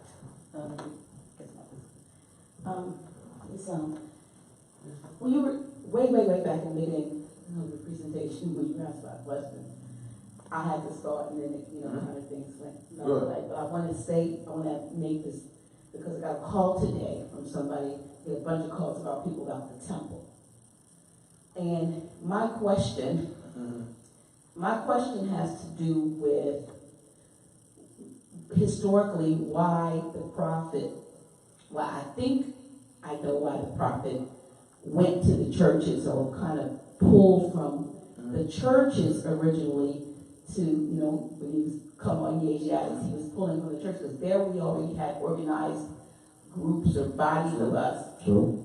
And pulled them into a situation that was somewhat similar to what they were in, but yet was teaching something higher, their nationality. Because when I look at some of what I've seen of the temples, it's sort of, and we say things like reverse church or so forth. But my question is, when you say Islam, Moorish science or being a Moor is not a religion, most people equate it with going into the temple and going through all of those things. Right. But my mind is that the reason why it seemed to initiate or have a churchy feel is because that's where, when the prophet was on the scene, the folks were kind of coming from the religious or the Christian background as a way of getting them to a place where they could get this knowledge, but that maybe it was not his intent for them to duplicate, in a sense, what church is and be called by some reverse church. Help me with that. Of course I can help you with that. Absolutely. I know your question is based on your modern observation. Absolutely. 1913, Absolutely. 1914, 1915. So Yes. I understand. Juali established the OK Night Temple in 1913 in Newark, New Jersey. Established the Moorish Divine National Movement of the world in 1960. Established the Moorish Holy Temple of Science in 1925. Moorish Science Temple of America in 1928. Now, Juali established what's called the Adept Chamber. And Juali said every temple should have a school. We're talking about a real full-time school. Right, so that on a full-time basis our children can be taught the history, culture, philosophy in full-time school. Really? Those things were not carried out. In the Divine Constitution of Moorish Science Temple America, Act 1, the sheiks and grand sheiks are empowered to make law. Juali established a Supreme Council that issued today the Moorish Science Temple. Though it is a Supreme Council, it's ineffective because they're not addressing it. They're not running it the way Juali set it up. Juali went to the Pan American Conference and represented his people, not just nationalized and conscious Moors. When Juali said, "Come all ye Asiatics," he didn't say, "Come all ye nationalized Moors. Come all ye conscious Moors." Juali said, "I am a universal prophet. I came to you because you were in need of me most." He addressed the affairs of all our people. The Moorish Science Temple today is ineffective because they're not doing the job functioning as a Moorish, National Moorish Supreme Council that Juali attempted to be. Where they're addressing the issue of the 14th Amendment. Juali addressed that. Or Juali said in the divine warning, Since 1776, the Constitution has not been changed.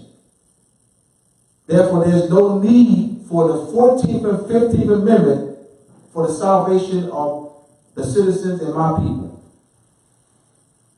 Now, you don't hear the Moorish Science Temple as a supreme body politic addressing that to the United States.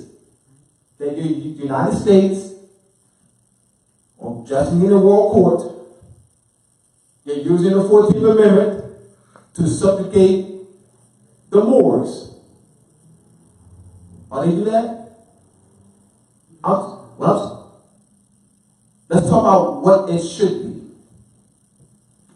The Moorish Science Temple is ineffective because they're not functioning as a supreme grand council addressing the sovereign affairs of the Moors, addressing the color law issue, and addressing the perpetual civil death issue, addressing the 1970, 1980, 1990, 2000, 2010, and coming up 2020 census, where they have black on there. They haven't addressed that. They are ineffective as a body politic. It's a body politic. It's ineffective. So we need an effective national body politic. I think we have one. Council report. Give me your hand.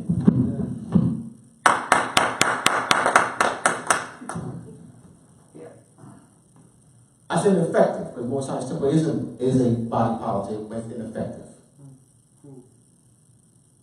How are they effective? It's like I said, Dr. G goes there, he talks about, it's like reverse church. What issues are they addressing for the affairs for our people on a national scale? What lawsuit have they put in the World Court? Suing the United States for putting our people in perpetual civil death. Well, I hear, do I need to teach that? Do I need to teach that? Do I need to teach that? Do I need to teach that? Do I need to teach that? Do I need to teach that? Do I need to teach that? Joali said, it is a sin, using the word sin connotatively, for any group of people to violate the free constitution of the free national government and claim the names and principles that the root of slavery. So how do you not violate the Constitution? You got to teach it. How do the Moors not violate the Constitution? You got to teach it. Huh? So Joali didn't teach that. Yes, he did.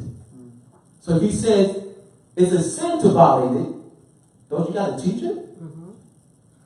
How do you not violate it? You got to teach it. So where is it in the Moorish Science temples, anywhere in the country, structured civic classes? Joali didn't teach civics. That's what they would say. Joali didn't teach that. Joali didn't teach that. I'm showing they're ineffective. How are you going to have a supreme body politic?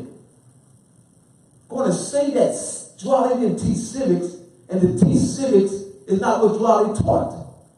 When he said to violate the Constitution is a sin. You teach your nationality, you didn't have to.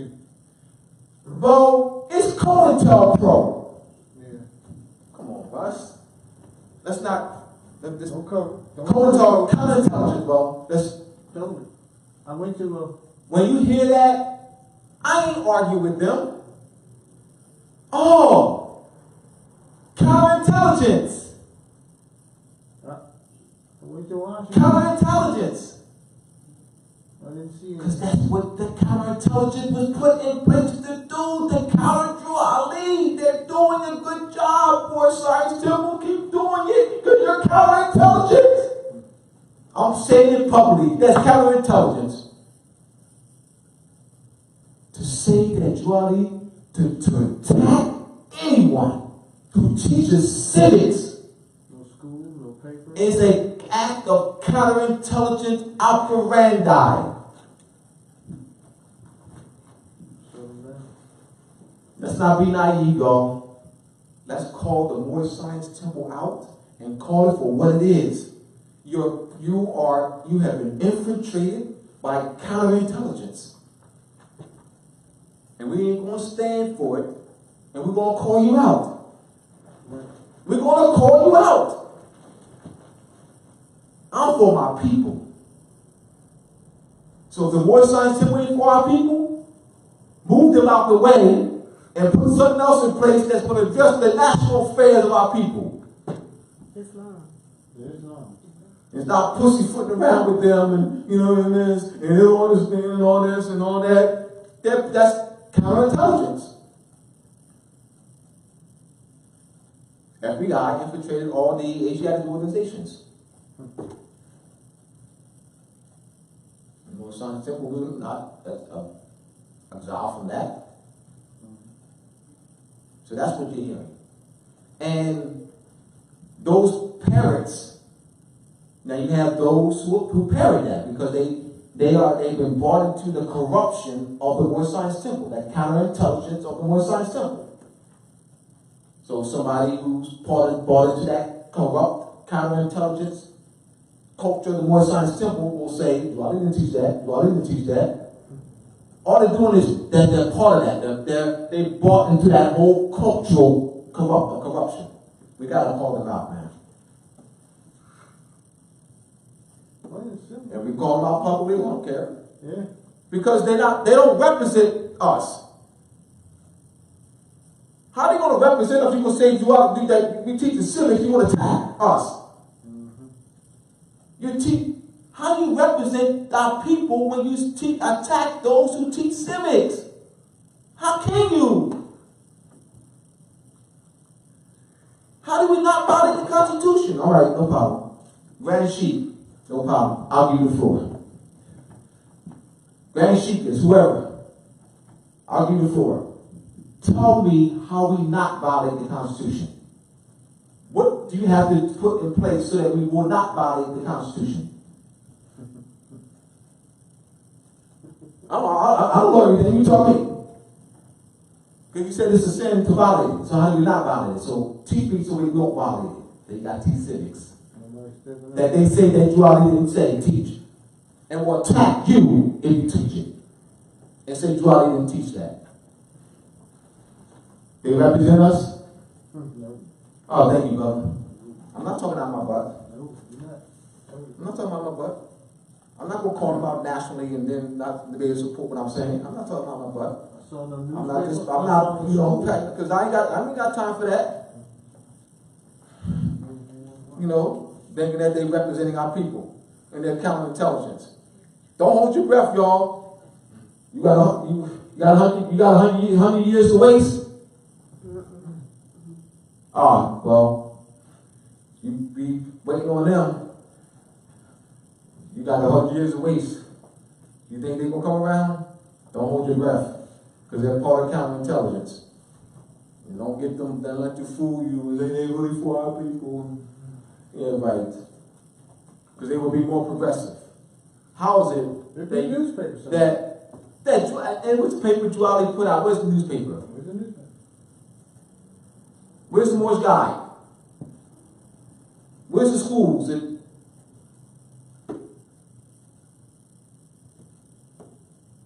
They don't represent our people, man, please. The only way you can be a Moor is you gotta come to the Moorish Science Temple. Yeah, right. I didn't know that makes it my bloodline. I didn't know that going to a Moorish Science Temple makes my bloodline. I didn't know that. Where did they get that from? Counterintelligence. See, they're going to control. See, they control counterintelligence.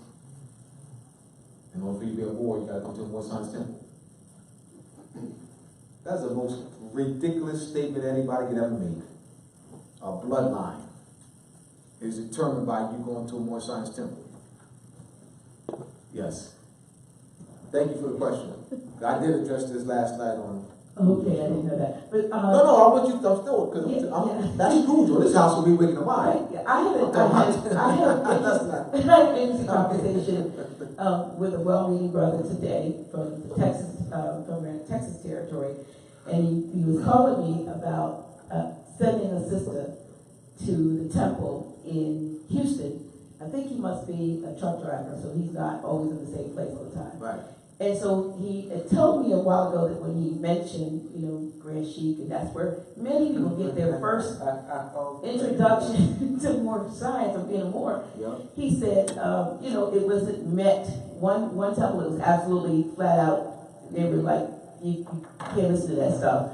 And another one, the brother kind of gave him a look. Yep. So he wants to send his sister, who's coming out of, I think he said Jehovah's Witness, First Baptist Jehovah's Witness, to the temple tonight in Houston. That he said, now he realizes that they don't really believe in civics, but she has no one, there are no other Moors in fellowship. And I said, hold up, brother. I said, we're all over the place. We might be asleep, but we're all over the place. So why would you knowingly send a person to a place for their first introduction into Moorish science? True. In a place that's going to taint them, and twist their understanding of what it is. I said, you'd be better off just directing her to videos on YouTube to start, get her started. Well, she probably just, because of where she's coming from, she'll be able to give me, kind of tell me what they're teaching, and I can kind of tell her whether. I said, no. I said, I don't mean any harm, but I don't think that's the way. I said, you do what you feel led to do, but I don't think. I would not knowingly send anyone to the temple. Like I said, I know what, I've not been there, so I'm not going to tell you I know what it is like. But when I started watching some of them, I watched them on the video, and I saw church, in a sense. Absolutely. And because like I said, I have 25, 30 plus more years of church and pastoring. So you can't tell me that that's not some of the same. So what my feeling has been is that when you talk about COINTELPRO, that there was like, you guys stay where you do what you do. You don't do any outreach. You don't tell the masses who they are. You keep your little us for no more. We'll give you these perks. We'll discharge your this and do that, but you keep it in house. You make yourselves look so not undesirable to the masses that they're not even going to want to be a part of what you're doing. And they're going to say, who are those people with those feathers? Who are those people, they don't even know feathers, those red things on their head. Who are those people? And you're not educating the people. Even, at least in Christianity, we had one of our missions was to go out and evangelize. Well, I think that's what the Moorish Science Temple should have been doing. I agree. And if the Moorish Science Temples were going out and telling outreach to tell us who we are, there would have been no need in 2011 for a House of Reawakening Minds. But the Creator knows what needs to be done. If you won't do it, somebody else will. Right. And so it gets dropped into other spirits to do some things and to spread some, information out there, because this is something that in 100 and some plus years should have been done. Good point. Excellent point. We actually, My supported what I was saying and expanded on some points. Good point. My first trip here, I come up the street the night of class, and there were like 4 or 5 brothers on the corner down there.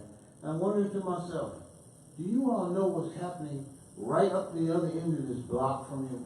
You drove 4 hours. And I'm looking at them, and I'm like, you don't even know what's going on in your own backyard. You could wake up tomorrow and be a different man. You wouldn't want to sit on this corner no more. You want to stick your nose in the book and find out who you are. But how do we reach you? Well, I tell them all the time, they say to me, isn't that where the Masons are? Yes and no. My son's here, but not Masons, not the way you think. And they think it's a whole lot of other things. Right. But I'm thinking in terms of, I had to find out in 2011 what, is 100 years old, because, this is what I wanted to say. I thank you. Oh, thank you, sir. Mm-hmm. There was a woman who was a very well-known within the religious sect. She's an apostle. She came here once and sat right there and heard Grand Sheik speak. She's somebody I knew, I used to be a pastor. She told me that it was like sitting at the feet of Jesus, when she was listening to the knowledge. Later on, we were talking, and I won't mention her name. She told me that she grew up, she's about maybe 3 or 4 years older than I am. She's probably close now to 70 or so. She said to me, when I was a teenager, my mother went to church, came to church in this building where you are. She said that they would have regular church, and when the benediction, after the benediction, and the masses would go, there was a man that came down from New York, and she said, taught just like him, but only to the ones that stayed. And you talked about, you mentioned, there have been, being certain, him coming in and speaking to certain groups of people.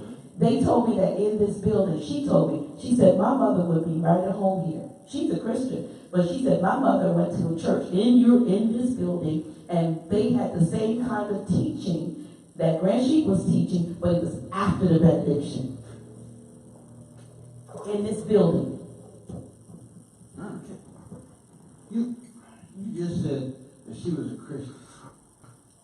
Just recently, this Christian thing, we have to get our people away from that. Oh, yeah. Number one, this guy was a Roman emperor, Christos or something, and Constantine? no, not him. The one that Constantine and his mother tried to force the people to worship as a god.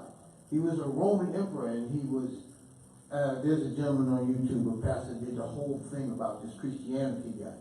And it was deep, man, but they got you worshiping a Roman person thinking that he's Christ. Well, they have us And it's, worshiping something that they created, yeah. basically. But I don't know about being an emperor. But you're right, and that's what we've been indoctrinated in. That's where I was saying that Noel Ali went to where we were, which was by and large in the church, to bring that message. But that has not continued since, Right. he transitioned. That's not been it. It's been us four no more. Just keep people closed in.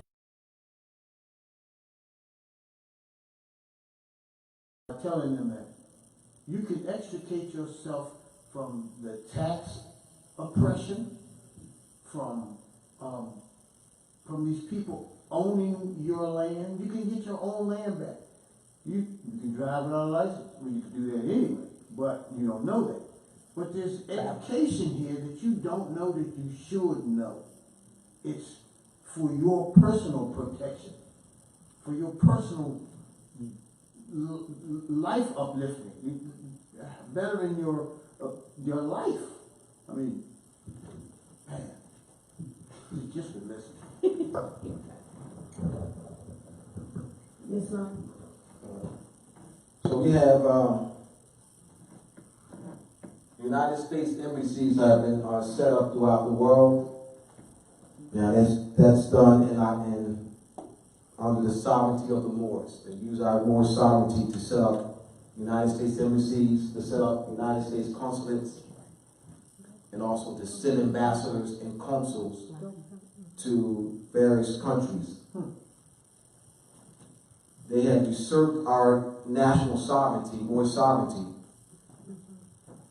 and have substituted the structure of the Moorish government. Using the structure of the Moorish government, they have substituted, for example, the Imperial Divan is the cabinet. The Imperial Divan is the Moorish cabinet.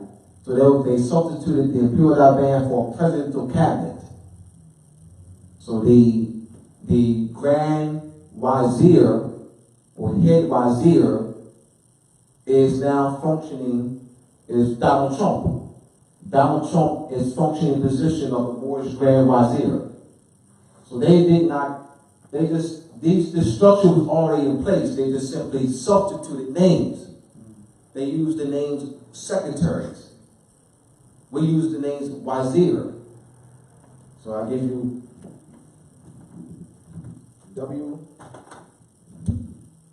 W-A-Z-I-R is one form, V-I-Z-I-E-R, and V-I-Z-I-R. They substituted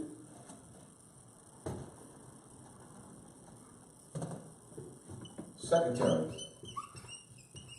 Secretary of State, Secretary of Treasury, Secretary of Defense, Secretary of Health and Human Services. So they're using the same structure that we use with this. So you have Donald Trump, you have the Grand Isaiah. President Donald Trump. So this is why they wear Moorish fez, and not only in secret but also in public. They have parades. The Shriners there's 206 Shrine temples, and there's over 150 Grotto temples. The Grottos wear the black fez, Moorish fez, and the Shriners wear the burgundy or red Moorish fez. And they use Moorish names. They use Moorish names for their shrine temples, and also the Grotto temples. Bay, Medina, Mecca, Islam, Morocco, are to name a few of the shrine temples. So why are these Europeans using Moorish names for their shrine temples? Because that's the foundation. Right. That's why they have the pyramid. So they do respect the foundation because this is their power. The power, our power, that they're exercising.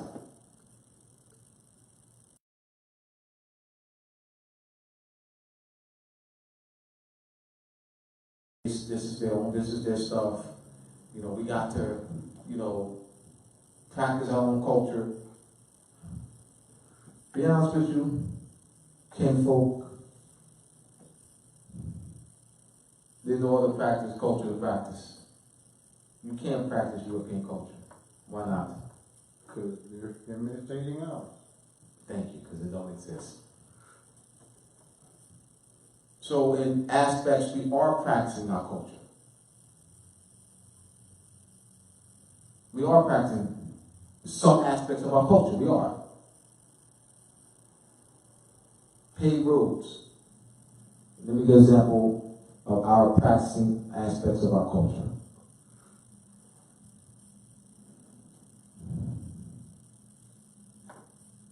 Extending out your right hand is practicing an aspect of your culture.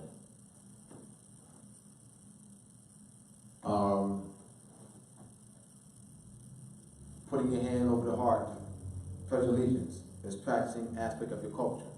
That's the heart chakra. That's the fourth chakra. That didn't come from them. Now, we're violating dietary laws. So we're not practicing that aspect of our culture. As far as diet, we're violating dietary laws. The holidays is our culture, though we don't know the origin and true meaning of it.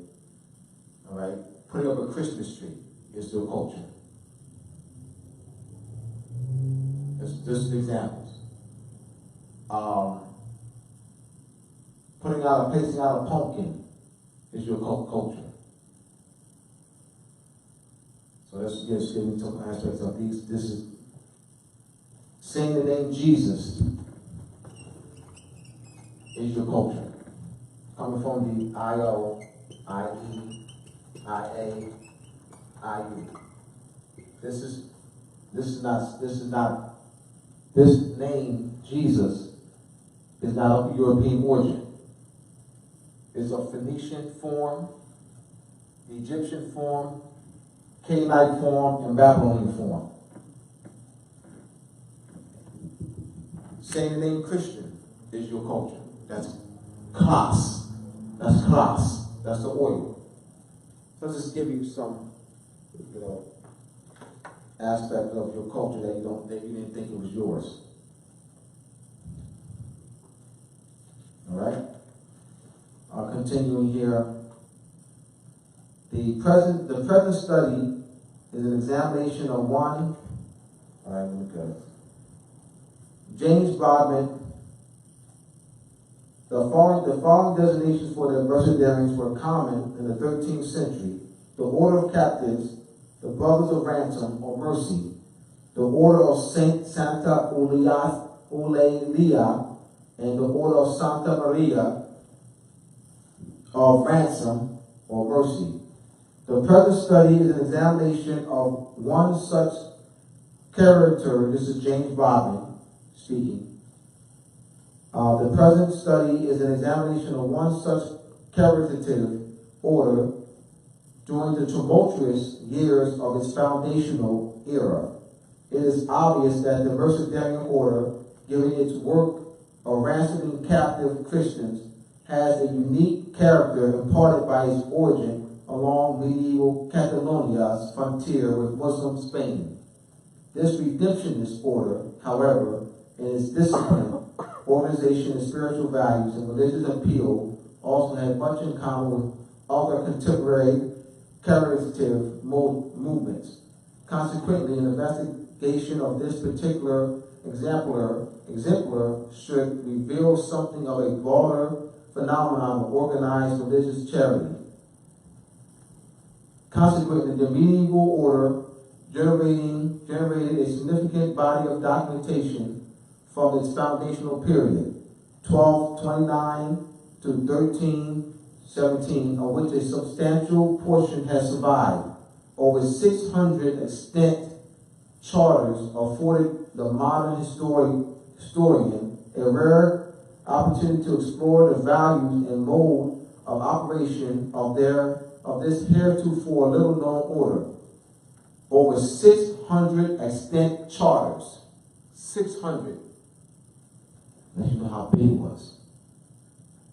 This is why I document this. Show you that this was not some little-known issue. 600 charters. What did that place in your mind? That this was a major, major issue. Not 600. This issue of Moorish captivity of Europeans was a major issue and was addressed in that fashion by Europeans. So just like you had the Mercedarian and Trinitarian orders, well, you got the Moorish Science Temple, but they're not doing the job. That's called because it's COINTELPRO, under COINTELPRO control. That's why. So Juali already put in place a national body politic, a supreme council, to address the affairs of our people. It was overtaken by COINTELPRO. It was just still overtaken by COINTELPRO. So we're not going to be naive and why the Moorish Science Temple going to do this or that. I'll tell you why. It's COINTELPRO. That's why. This reconstruction of early Mercedarian history will generally ignore the accounts of studies of pre-20th century writers. So as to this reconstruction of early Mercedarian history will generally ignore the accounts of studies of pre-20th century writers so as to exclude the patriarchal, the parochial controversies that have parochial controversies that have colored much of Mercedarian historiography. Instead, this history will be based almost entirely upon those materials that survive from the medieval era itself. The largest distinct collection of Mercedarian documents is currently based on the Azov de Corora de Agora in Barcelona. All right, so this most comprehensive bibliography of works relating to the Mercedarian order and to its saints of bibliography of Mercedaria, it's 3 volumes. So this is a huge volume of work that James Bodman, in fact, James Bodman spent, he took a seminar, a 2-part seminar in college. This is where he began his work. He began his studies while he was a undergraduate student. And he continued that through his graduate work and PhD work. And so this was a lifelong work of study where he dedicated his whole professional career in researching the captivity orders of Europeans held in Moorish captivity. I just want to set this, document the Moorish position before 1492. And so you clearly see that this Moorish government, that Spain, Portugal, France, England, Netherlands had a tremendous diplomatic relationship with the Moors. And those five European powers are the same ones that colonized North Central South America. Who were they fighting? Oh, they were fighting the Indians. They took over control of the Indians. Huh?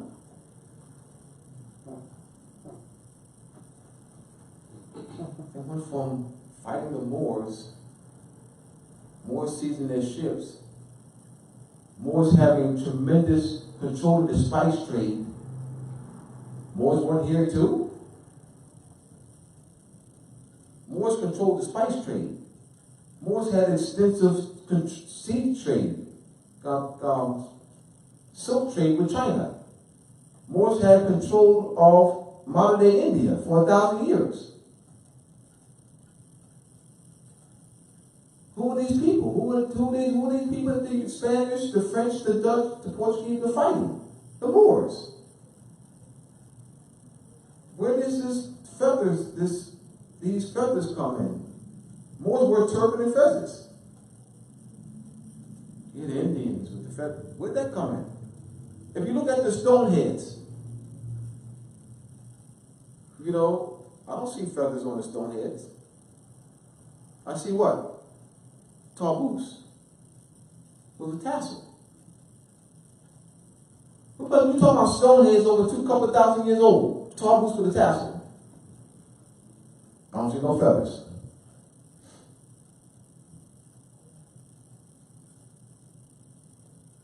All right? Questions? Furthermore, there are stones, carvings with Cyrillic writing, which is a form of Arabic, found in North America, proving that Arabic was spoken here.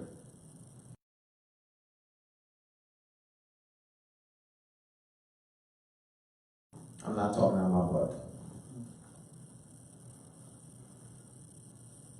Europeans, when they put us in 1569, Philip II issued putting Moors under Spanish rule, forbade the Moors to speak Arabic, classified the Moors as Spanish, stripped them of forbade them to wear their headdress, which is violation of the Treaty of Granada. So Philip II violated the Treaty of Granada, negotiated by the last Moorish king of Granada, Boldedel, in 1492, where that was supposed to be respected and preserved.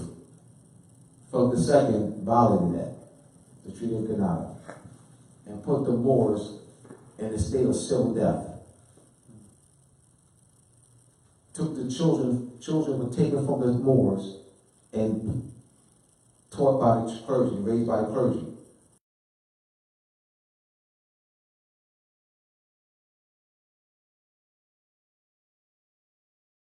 They translated books, medical books, surgery books, treatises, horticulture, botany books, astronomy books, written in Arabic into Latin.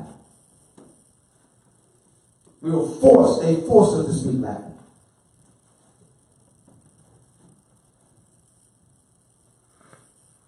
The ones who classify as Spanish are not Spanish.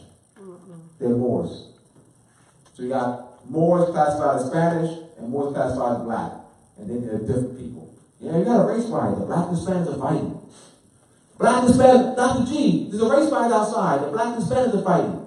And Dr. G her response would be, her proper response would be, I'm doing it. It's not a race riot. They're the same people. And they're not black and Spanish. So Moors are fighting each other. No, Abdullah meant to say Moors out there fighting each other. Not blacks and Spanish are fighting each other. Blacks and Spanish are fighting each other. Huh? Moors are fighting each other. classified as a Spanish in 1569, and later classified as a black under Code Noir in the 1600s. The French, starting with the French. The French were the ones that classified us as black under Code Noir, black codes, 1670. And then later the black codes of 1724. So that's written. Code Noir, black codes. So they put us in perpetual civil death. War Science Temple, COINTELPRO. Of course, not addressing this on a national scale. They're ineffective. No efforts in United Nations to address this. No efforts in The Hague to address this. That's a national, that's a sovereign, that's a supreme body that was set up by Drew Ali over 100 years ago.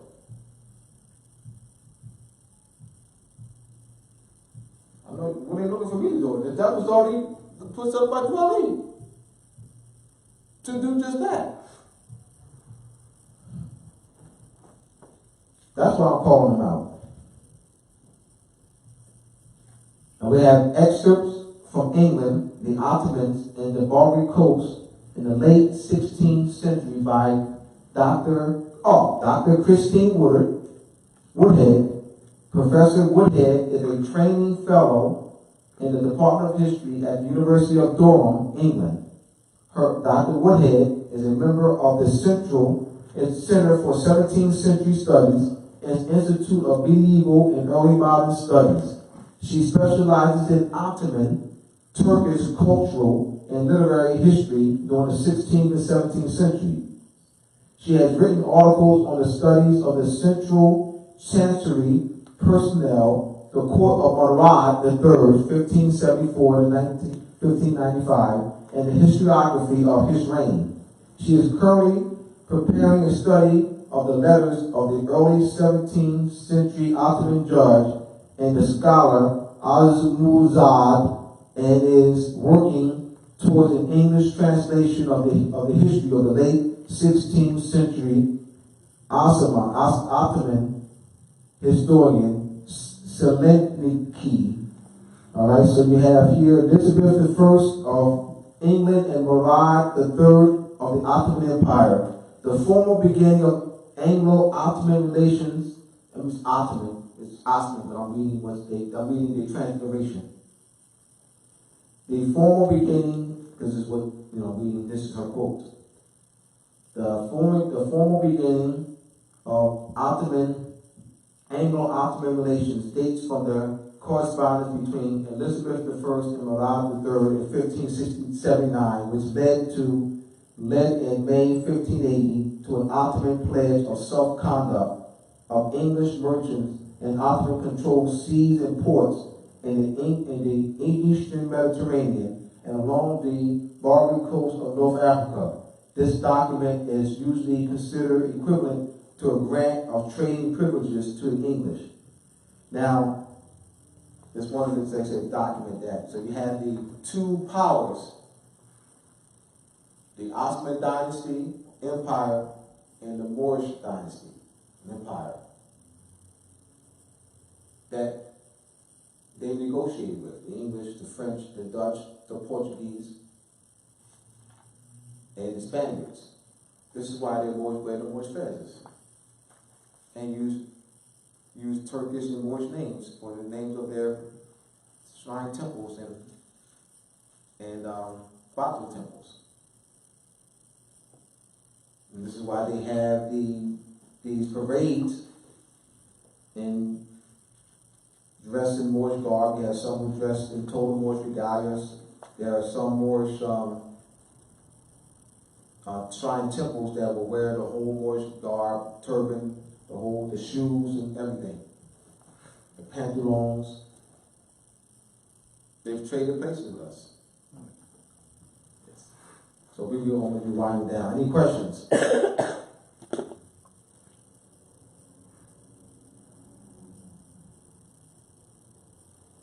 have to see our connection in history. We have to see our position of power in history. In relationship to the Europeans, the African scholars don't talk on this.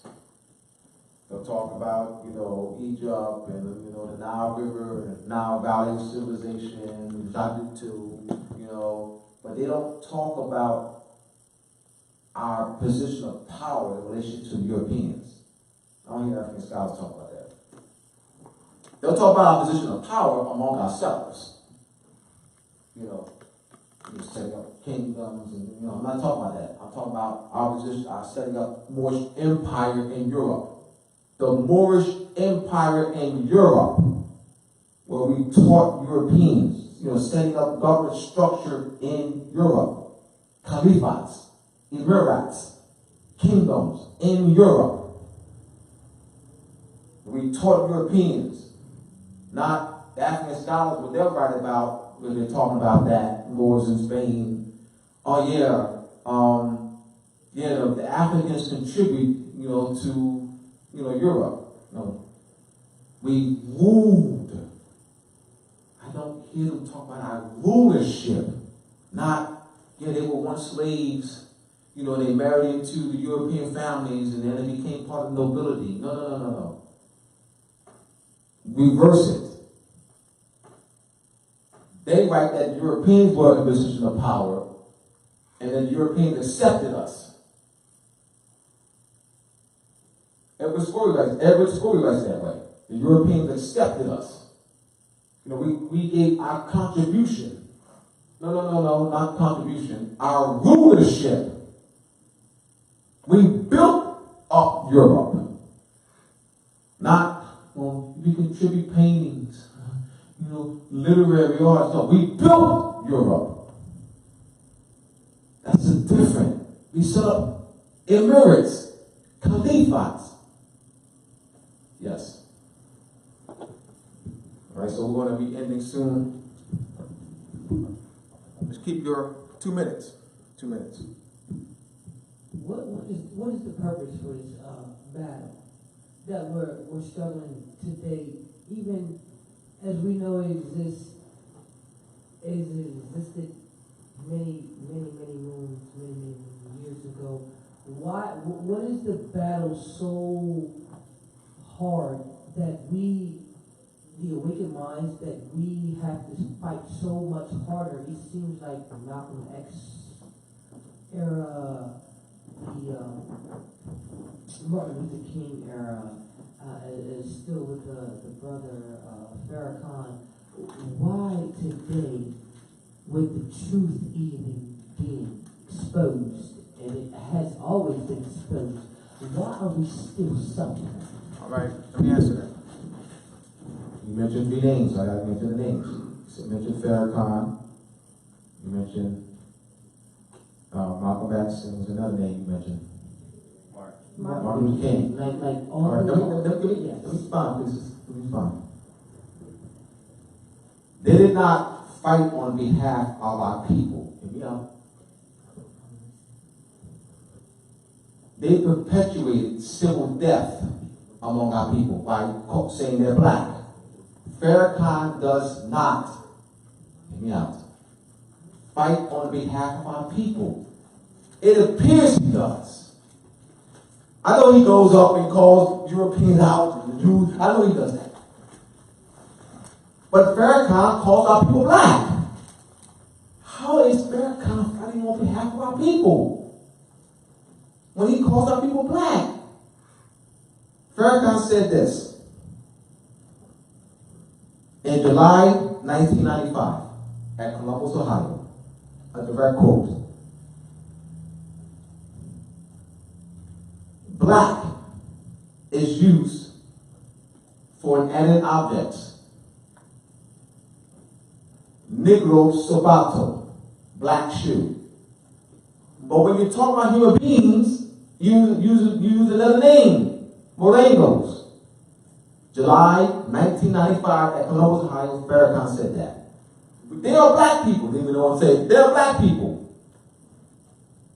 Yeah, you got black people in South Africa, black people in Nigeria, Black people is out of my way.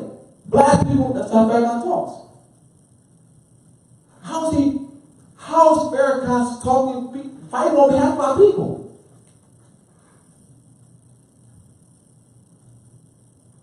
How did Malcolm X fight on behalf of our people? How did Dr. King fight on behalf of our people? All three of them, they call us our people Negro and black. You can't say you're fighting on behalf of our people by perpetuating civil death. There lies this condition. They're not getting people out of this condition by perpetuating civil death. They got to teach these people who they are. They're not coming out of civil death without that. All that emotional talk, sticking your chest out, swearing you're saying something to the Europeans. You ain't saying Jack Farrakhan. You're talking about people black, black, black, black, my beloved black people. My beloved black people. Black, black, black, black, black, black, black people. My beloved black people. Black, black, black, black. Hi, black man. Members of Nation Islam. Hey, black man. Hey, black man. Where do you get that from? Hey, black man. Hey, black man. You hear the brother say that? Hey, black man. They say it all the time. This whole black agenda pushed by the Nation of Islam. This is where they're doing something. Perpetuating civil death among our people. That's not fighting for our people. It's not. I think I answered your question. They're not fighting for our people. I mean, really, your question, what I'm saying is, your position is that they were fighting for our people. My position is that they were not fighting for our people. So it really was not even answering. I'm just making my position that they were not fighting for our people. I'm just being flat out blunt, to the point. I don't know else how to say it. Respect. All right. Respect. Another question? Got about 5 minutes.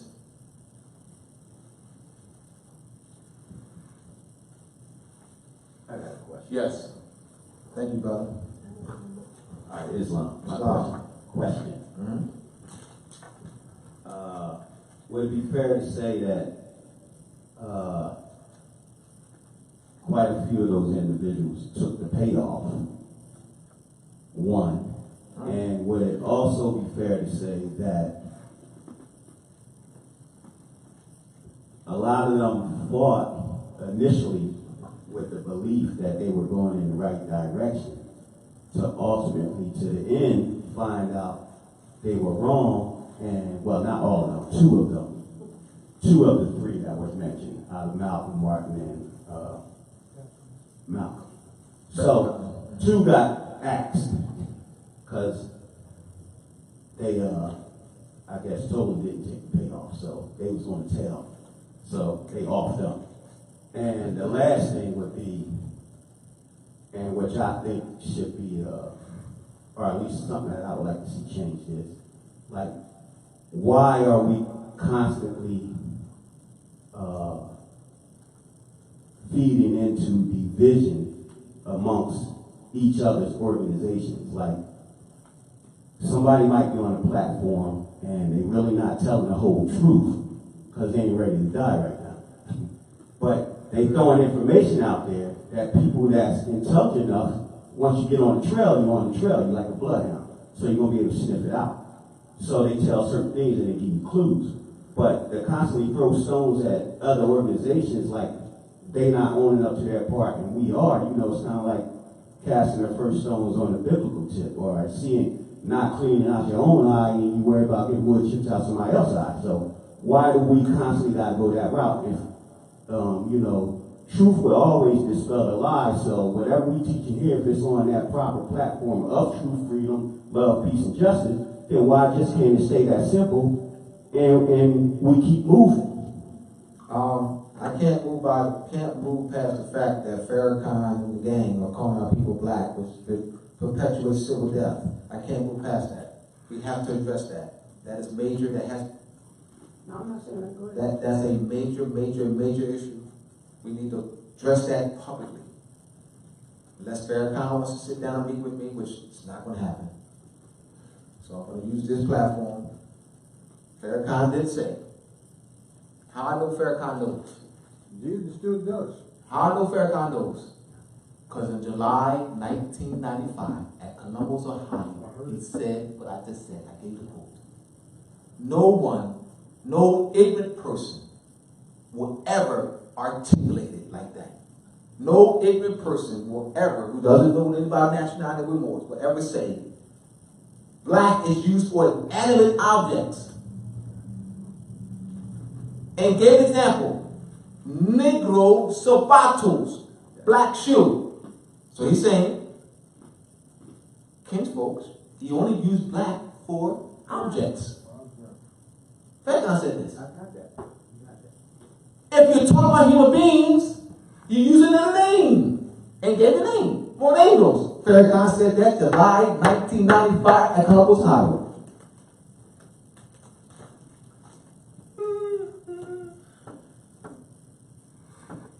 That's a direct cut. Todd and I, why do I know it so well? Because Todd and I talked about it for 6 months. We talked about that for 6 straight months at the round table class after Farrakhan said it. We watched the DVD and we talked about it for 6 months or even longer. That's why I'm probably the only one that's even pushing saying like this. One other than Taj that's even remembers that.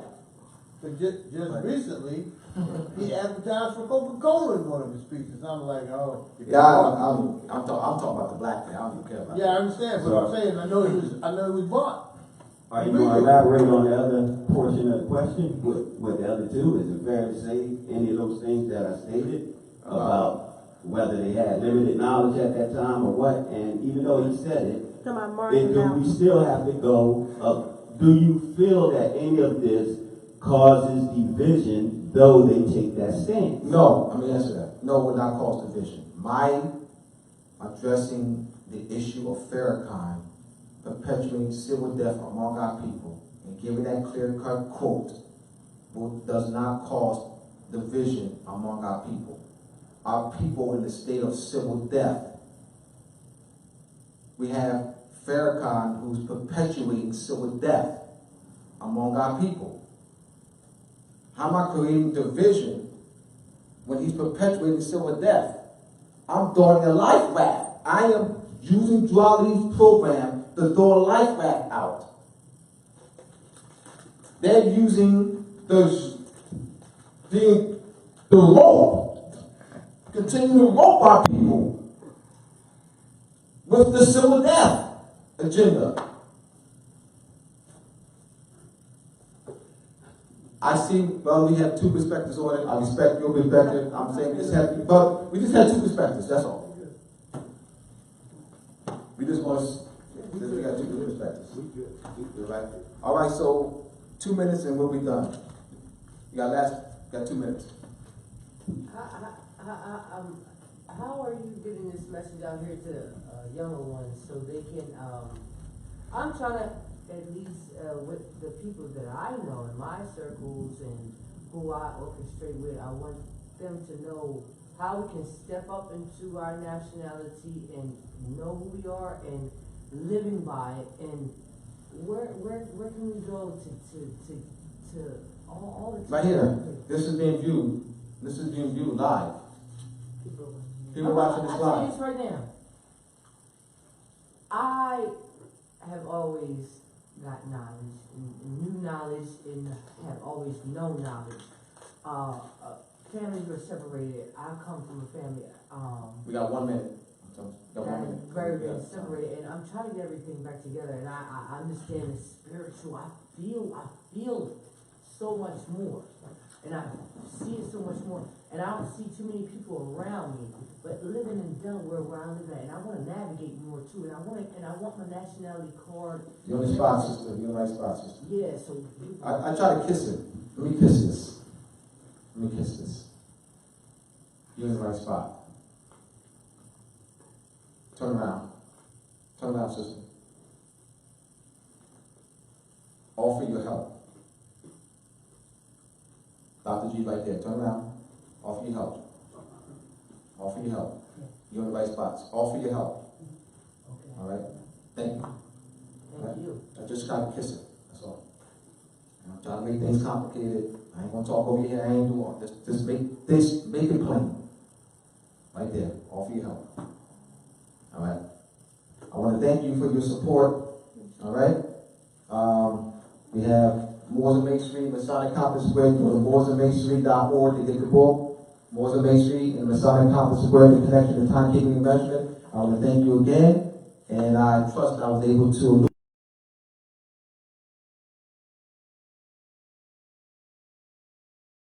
Upcoming events, we have on Sunday, January the 13th, we have Sabir Bay. That event will not be live streamed.